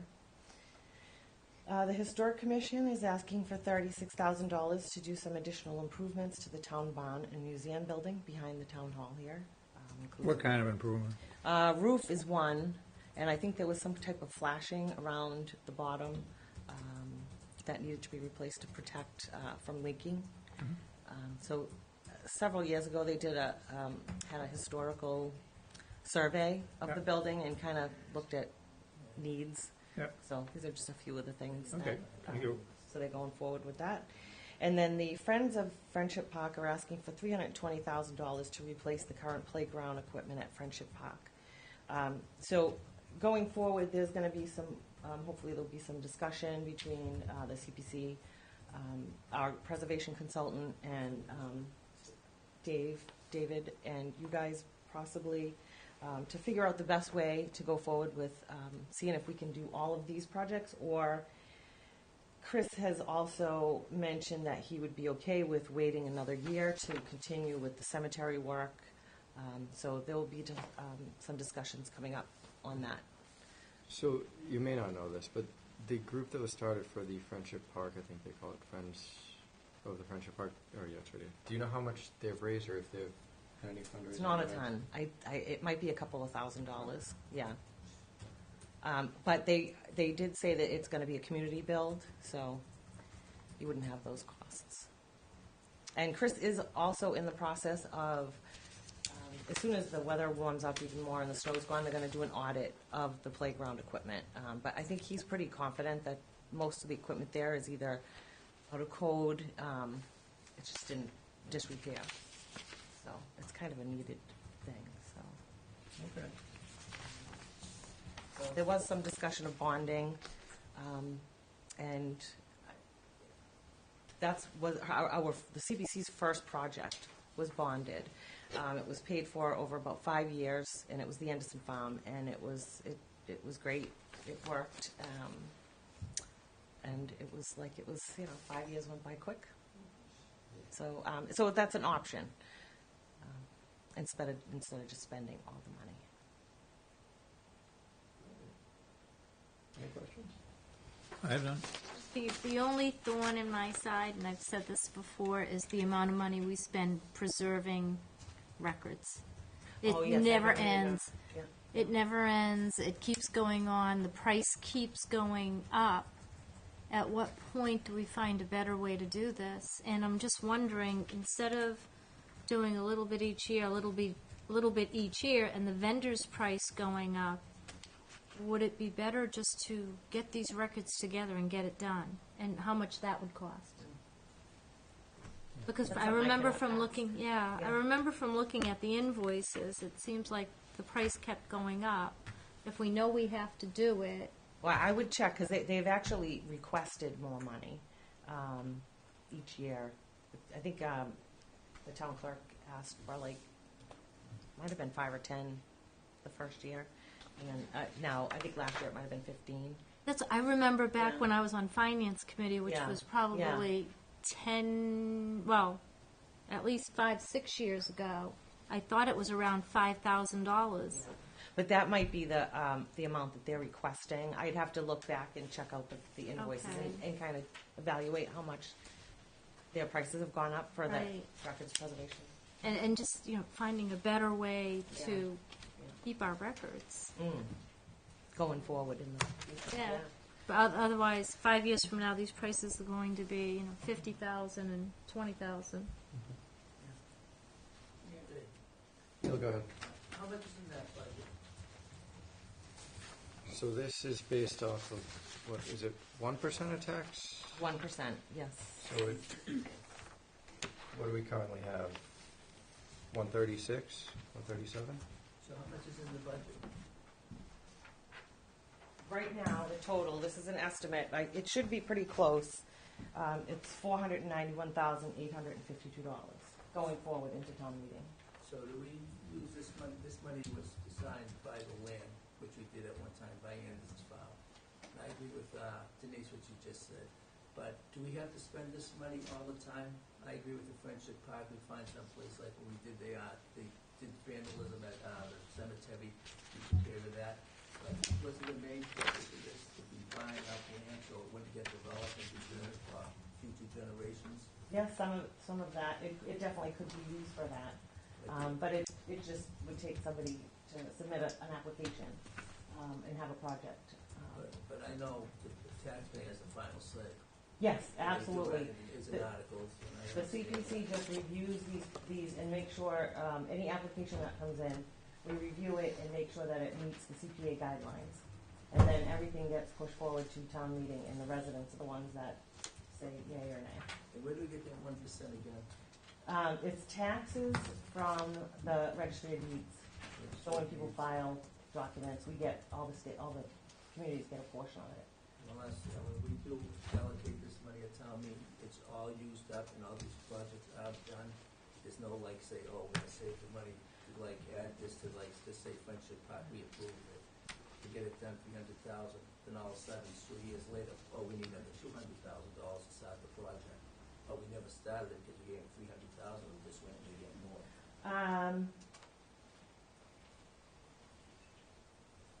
I don't think that it would work that way. I'm putting Yeah. it- No, it does, it would be, whatever gets approved with the application is what they would get.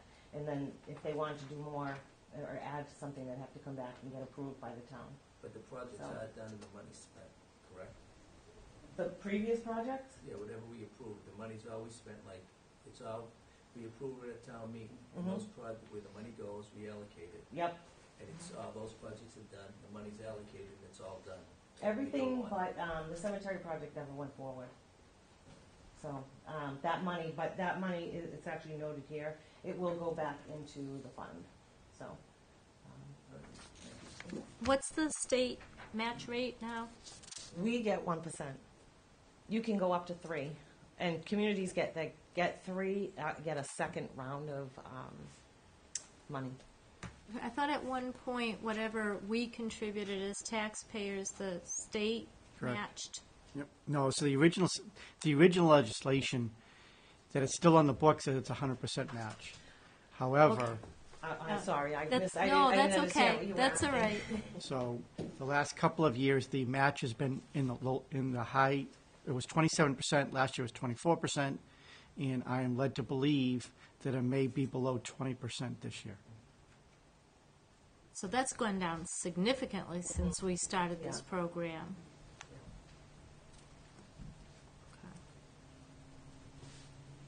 They keep working to try to get more money. I mean, I agree with what Neil was saying. It'd be nice to see more of this go towards preserving Mhm. some of the land. All right.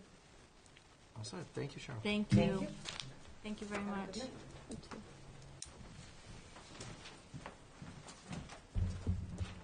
You're up.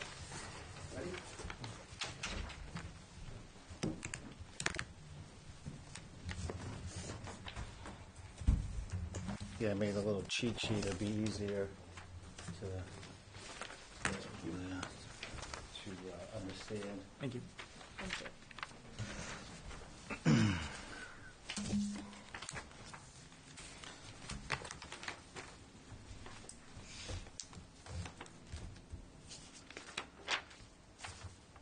So if you just look at that quickly, it kind of explains everything. I put proposed 20 budget. I put last year's actual budget, and the difference is at 220,586. It's a large number, but as you can see, I broke it down to the 4 boxes. One of the boxes is the last year's SRO we did with a warrant article. We're putting it into the budget instead of having it separate. So that's really not an increase. It's an increase into my budget, but it's really not an increase overall. The 2 middle ones, the left one, contractual changes, raises 78,635. Other increases, you'll see 11,951. And then I'm looking to increase the department size. We are still below 97 levels. We have the same number of guys right now as we did in 1997, but I allocate one for the schools. So we really don't have the same number. We're still down on the patrol side because he's at the schools. So they combine the numbers, you see the percentages. If we didn't combine the warrant article or we didn't make a new patrolman, the increase into the budget is 3.3%.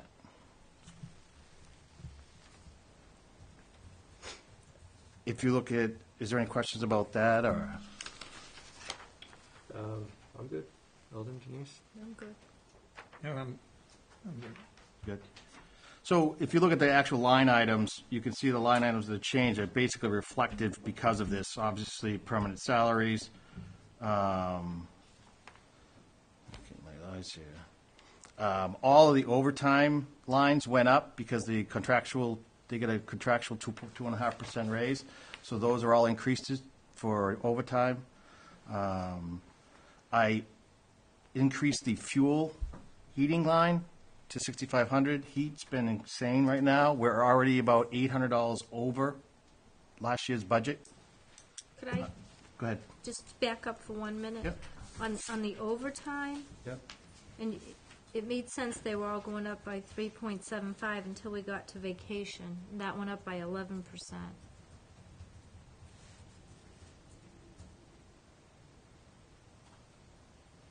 Vacation line last year was 135,000, and it goes to 150. Okay. So was that, I mean, all the other lines, it says the department request is up 3.75. Because- So it's under, it was Right, under but last the year. problem is now we have additional people getting extra weeks, Okay. and I have never hit that number. If you look at the last 4 years, as far as the vacation line, it's always been underfunded.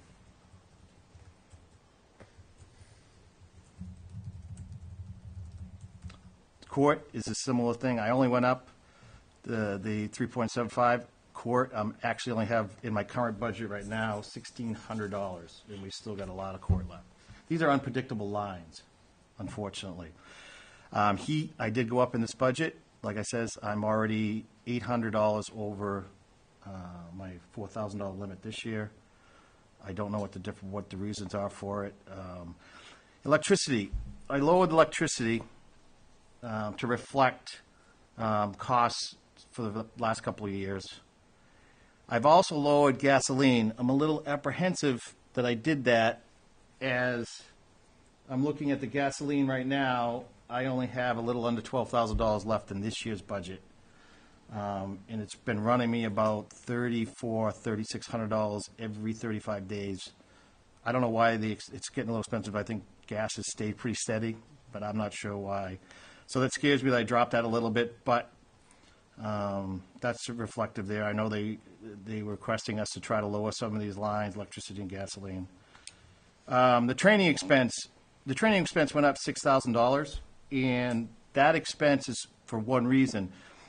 We're going to have 2 people go to the police academy. They charge us $3,000 per student. So if you were to not fund the new position, you could take $3,000 out of that because I wouldn't be sending them to the police academy. But those are fees that I can't waive. The only issue is that it's really no cost to the town, that $6,000, because in the association's contract, they actually pay back that $3,000, and if they're here so they're paying back over the first year and a half or so, and then if they stay here 5 years after the graduate academy, then they get it back reimbursed. So if they leave within that 5 years, it's at no cost to us, but if they stay longer than 5 years, they will get it back. So, like I said, it's pretty basic. There's not a lot of increases.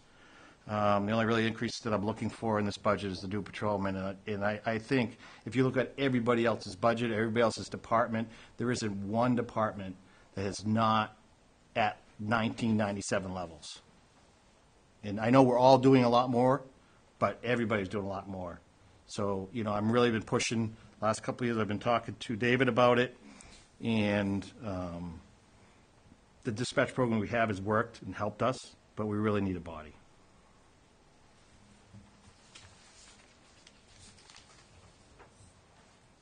Any more questions on the budget? Well, I'd just like to say you've done a great job in the legal end of it. And kept those expenses right down, because we did have problems the last 2 years in legal costs. And you managed to keep them down. In fact, you haven't spent a hell of a lot in that line at all. Yeah, your line, not mine. All right. All right. But just to give some quick numbers, just so you understand, just year increases over 10 years, and we're only going 10 years. Calls for service is up 32%. Offense reports up 40%. Arrest summonses are down 55%. It's unusual. Accidents up 58%. So the calls for service is really the big increase, 32% in 10 years. And we're talking over 20 where we have the same levels. Do you find that those calls are more, I don't know what the wording is, less severe, I guess? I mean, obviously you still have to respond to them, but do you find that people are utilizing 911 more? Not so much 911 as much as you get people calling about incidents that we may not call them 10 years ago, but you still, they still want to see the police officer, talk to them about it. 911 calls I do have here somewhere. Last year we did about 3,100 911 calls. I mean, it's just changed. Life has changed, and they want to see a police officer at certain times, even if it's something that we know we can't really solve. I mean, as silly as the raccoons on my porch. I mean, there's not much we can do. We try to do the best we can, but the arrest part really kind of stunned me a little bit, 55% down over a 10-year period. So, I don't know that figure, what the reason for that figure is, but it does help us with resources because we're not spending resources in booking and what have you. Are calls for service, the increase, is a lot of that due to drug-related problems?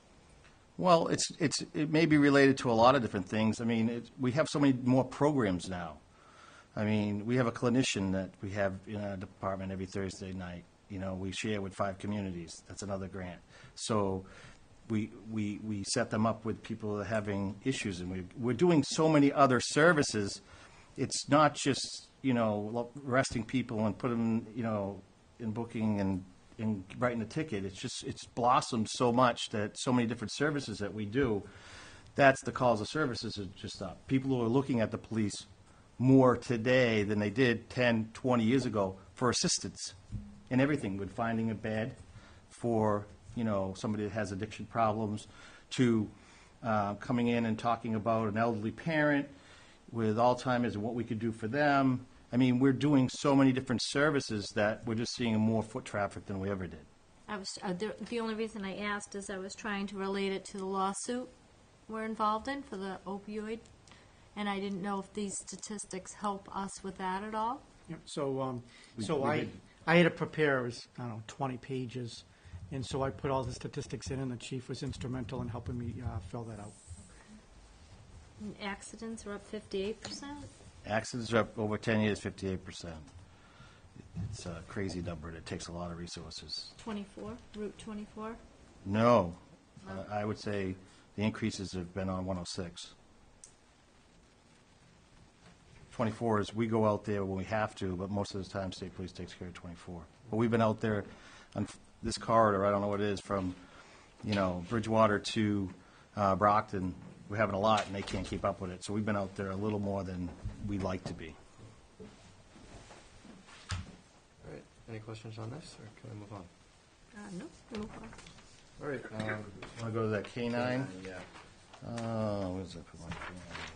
This one's, yeah. K-9. I don't think, there's no changes to the K-9 lines. There it is. We kept it the same. You'll see this year until this month, I don't know why this month is, we were doing really good on not a lot of dog incidents where we had. This month, for some reason, we've hit about 5 of them. And by law, we have to board the dog for 10 days. And then either the dog, unfortunately, euthanized, or what we do with our vendor is that the euthanization is $125. We, in our contract that we wrote with them, we give the $125 to a outfit that will board them and get them home. So it's a way for us to try to keep the pet alive. So, and we have a contract with the kennel, which we're redoing this year. It's the 3rd year. They are entitled to 75 days of boarding, regardless whether we use it or not. If we use 60, we then have to pay them 15 days. But if we use 80, then we're over the limit. And right now, we're quite a bit under it this year. Last year, we were over. But they are a great service for what we have to do for the dog. We have to do all the kennel inspections. We have to go out unreported. We just had a report. Somebody brought 2 dogs into the station. They reported abuse. So we have to take care of all of those things, and we do it for an $8,000 budget. I mean, no community around is doing it for that. All right, thank you. Anything else? Yeah, I just want to go over a couple things. I'll find where I put it. Just some of the things that we're doing at the police department to, geez, I got so many things going here. Excuse me for a minute, I'm just going to find it.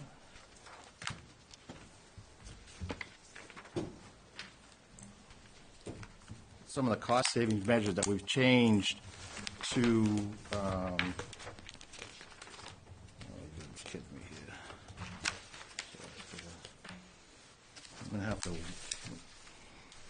I just wanted to let everybody know the cost saving measures that have been put in place over the last 4 or 5 years the department has done to save funds. Even though we don't see it reflected so much in the budget every year by it going down, it's reflected with the fact that our budget's not increasing steadily. The department has made drastic changes in the sick time policies that have done enormous savings. I have taken on the negotiations with the unions, negotiating the last 3-year contract where we've gotten quite a bit of issues that came back to us as far as negotiating out sick time buyback for all new employees. We have done, when we did the SRO, I don't think people understand the school resource officer, we had to negotiate that with the union.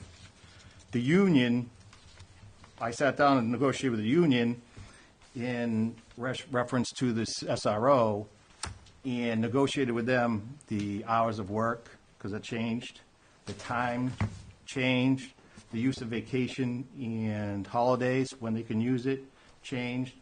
And we negotiated that with the union at no cost to the town. I was able to negotiate that without an increase or a stipend or any of those things.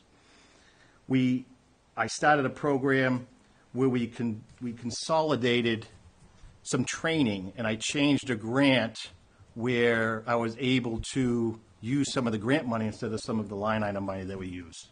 So we've been doing a lot with that. But like I said, in a lot of the savings, I think we see is with town council. I do a lot of networking. I do a lot of researching on my own to make sure that we are not calling the town council on, issues that I think I can handle myself. Like I says, we've started a program where for mass accreditation, and we've hit certification. That there, most unions, and I have to applaud our union, most unions were getting 1% just to allow to have this go through. There's a lot of changes, 200 new policies and 200 new standards. So the union's been great because they're working with us because it assists them, but they didn't look to me to really push for the 1%. We've started a lot of new programs that even though you don't see maybe the money, the actual figure, we're going to see the results, and hopefully we can estimate some of these cost savings down the road. So those are some of the few things that we're doing to try to save money, like I said. And we started the cruiser program where we're not painting the cruisers, and we started a new design, and that's ultimately going to save us quite a bit of money too. So we're looking at everything we do to try to make cuts so that we can, keep what we have going, keep the services that we try to give the residents here without trying to, keep asking for more money or more money than we actually ask for to keep the programs going. How about promotions, sergeants? You got anything in that line that you're thinking of doing? Or? Yes, we have an active list now. We have, as you know, I'm a big proponent on having a supervisor on every shift. I've seen in the past where it's really caused some liability issues. I don't understand why on Wednesday we need a sergeant, but we don't need one Thursday night because he took the night off. So I know I've talked in front of this board many times about having a supervisor on every shift. That's another thing that we did. I changed the way overtime is dealt, where it's supervisor for supervisor and patrolman for patrolman. It's worked out great. Just by me changing the way the overtime was dealt out, I increased a supervisor on shift by 37%. So without even adding anybody, just by the way it's done. So we're thinking outside the box to try to make sure before we come to you and say, oh, we just need to put this person in place. So the answer is yes. At one point, I will be pushing to have that supervisor so that we can make sure that we have a supervisor on every shift. And what I mean by supervisor shift, we have somebody assigned to every shift, but there's times when he calls in and another supervisor doesn't take it, then it goes to patrolman, then we have a patrolman on the shift. Is any of that reflected in this budget?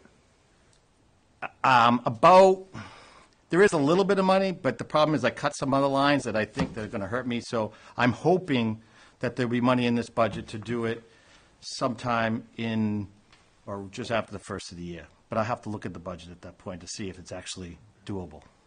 You can force overtime, right? Or Yes. could you not for a supervisor, or would it? I can force, but the way you force overtime is right now is we do it by hours. So the lowest man, if you only had 0 hours, you get forced. So it's not by position, it's by a rotating list. But like I said, it's just, I don't see any argument saying that, with the union either, because I said the union, they balked me a little bit on this. And I says, if you as a patrolman can do the sergeant's job, then why do I need a sergeant? We don't, but we obviously do. So that's where I got the negotiations on making 2 lists, because I balked that a little bit because I thought they were going to lose money. And I know that they're throwing it up to Mass Cops because I get a call from their attorney quite often. And we work things out. And it actually has been a very, very good and friendly conversations with the union, because they understand I'm not trying to do it to take any money out of their pocket. I'm trying to do it to make sure we have, the right safety and the right tools in place to make sure it happens. I'm not doing it vindictively. I'm not doing any of those things. So I really had very little kickback on it with the unions. When they go and I know they spend some time there to take those tests, ain't there a time limit and then they run out? Yeah, well, no, the exam is about 6 solid books about this thick, all mass laws, and you have about 3.5 hours to do the exam. We had individuals score very high. We have a lot of very smart and dedicated people, so we have a couple on the list that did very, very well. But It's a lot of time. After they pass the test there, ain't there a time that they either got to be 2 appointed? years or from they- when it's certified, we have to That's use the it. question I wanted to ask. 2 years from You got certification. 2 years. Certification. So I think overall, you do a phenomenal job.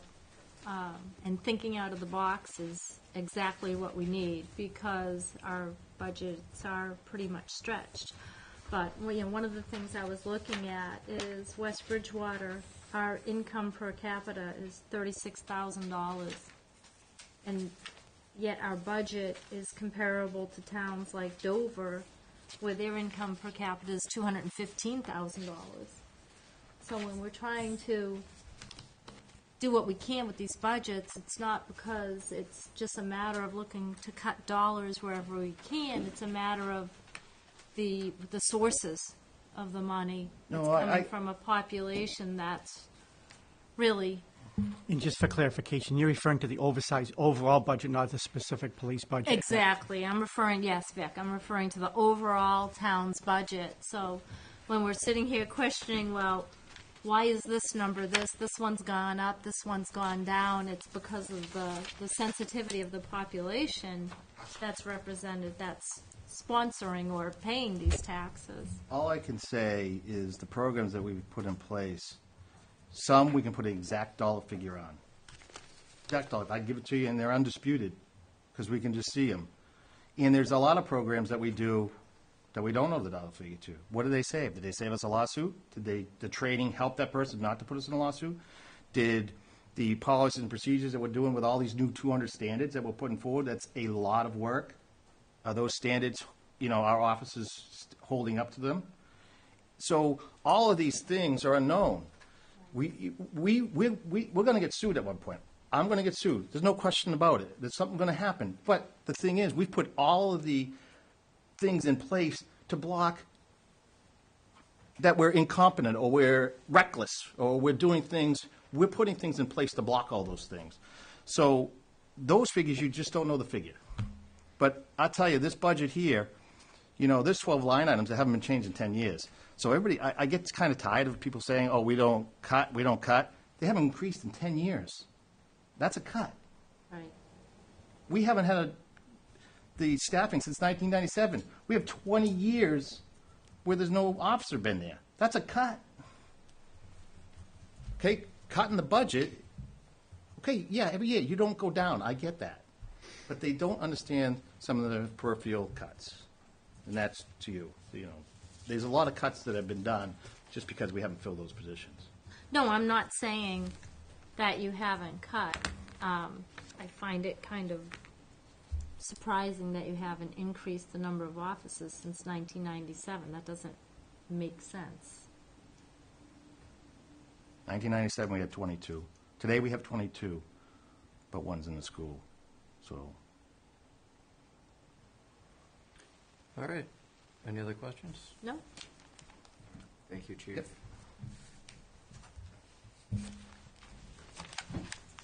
Public comment period. Want a motion to send those budgets to the finance committee? Oh, yeah. Sorry, 1 second, Neil. Yeah, can we have a motion to send them? I'll make that motion. Second? All in favor? Aye. Aye. Thank you, Alden.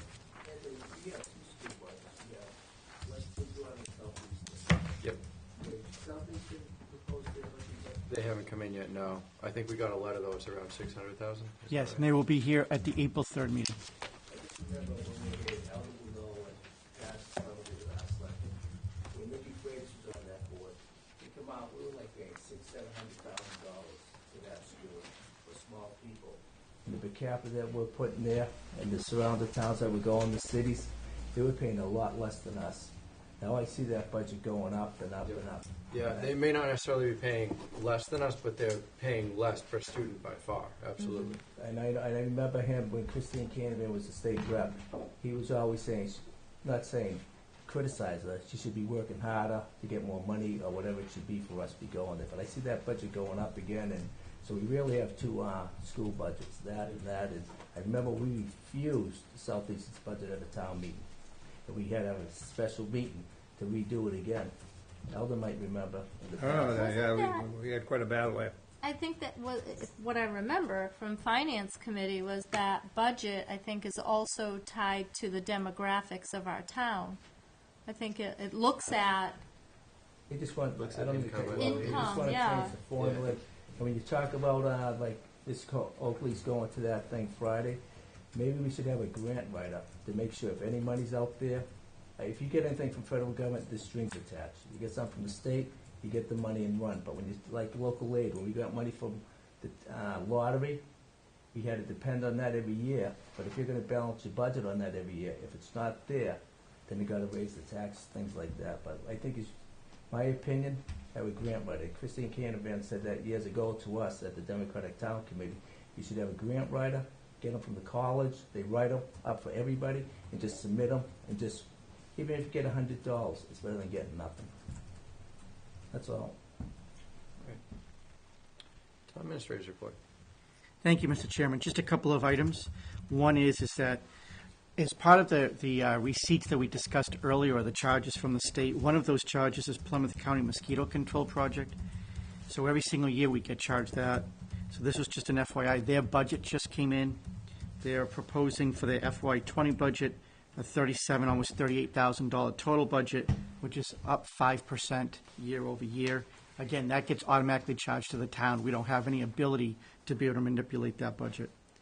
And the second one is that just good news, talking about grants, is that, as you recall, we spend $4,100 a year to be part of SURSAGE, which is a local procurement group, and there's about 21 towns in there. And they help us to make sure that we comply with the law and get reduction in prices. And one item that we did this past year was that there was a grant available at the state. And so you could see that on January 18th, I wrote to them. I asked them as to whether or not, I said that West Bridgewater would support us looking for a grant, and some of the other towns did as well. And we were just awarded $50,000 from the state that's going to help us to be able to comply with the new Stormwater Act. So again, I thought that was good news, and I wanted to make sure that you were aware. And it just so happened after Neil talks about writing grants. So that was actually a very good positive to the town. thank you. All right, a motion to send that Plymouth County mosquito to the Finance Committee also. To the Finance Committee. Second. All those in favor? Aye. Aye.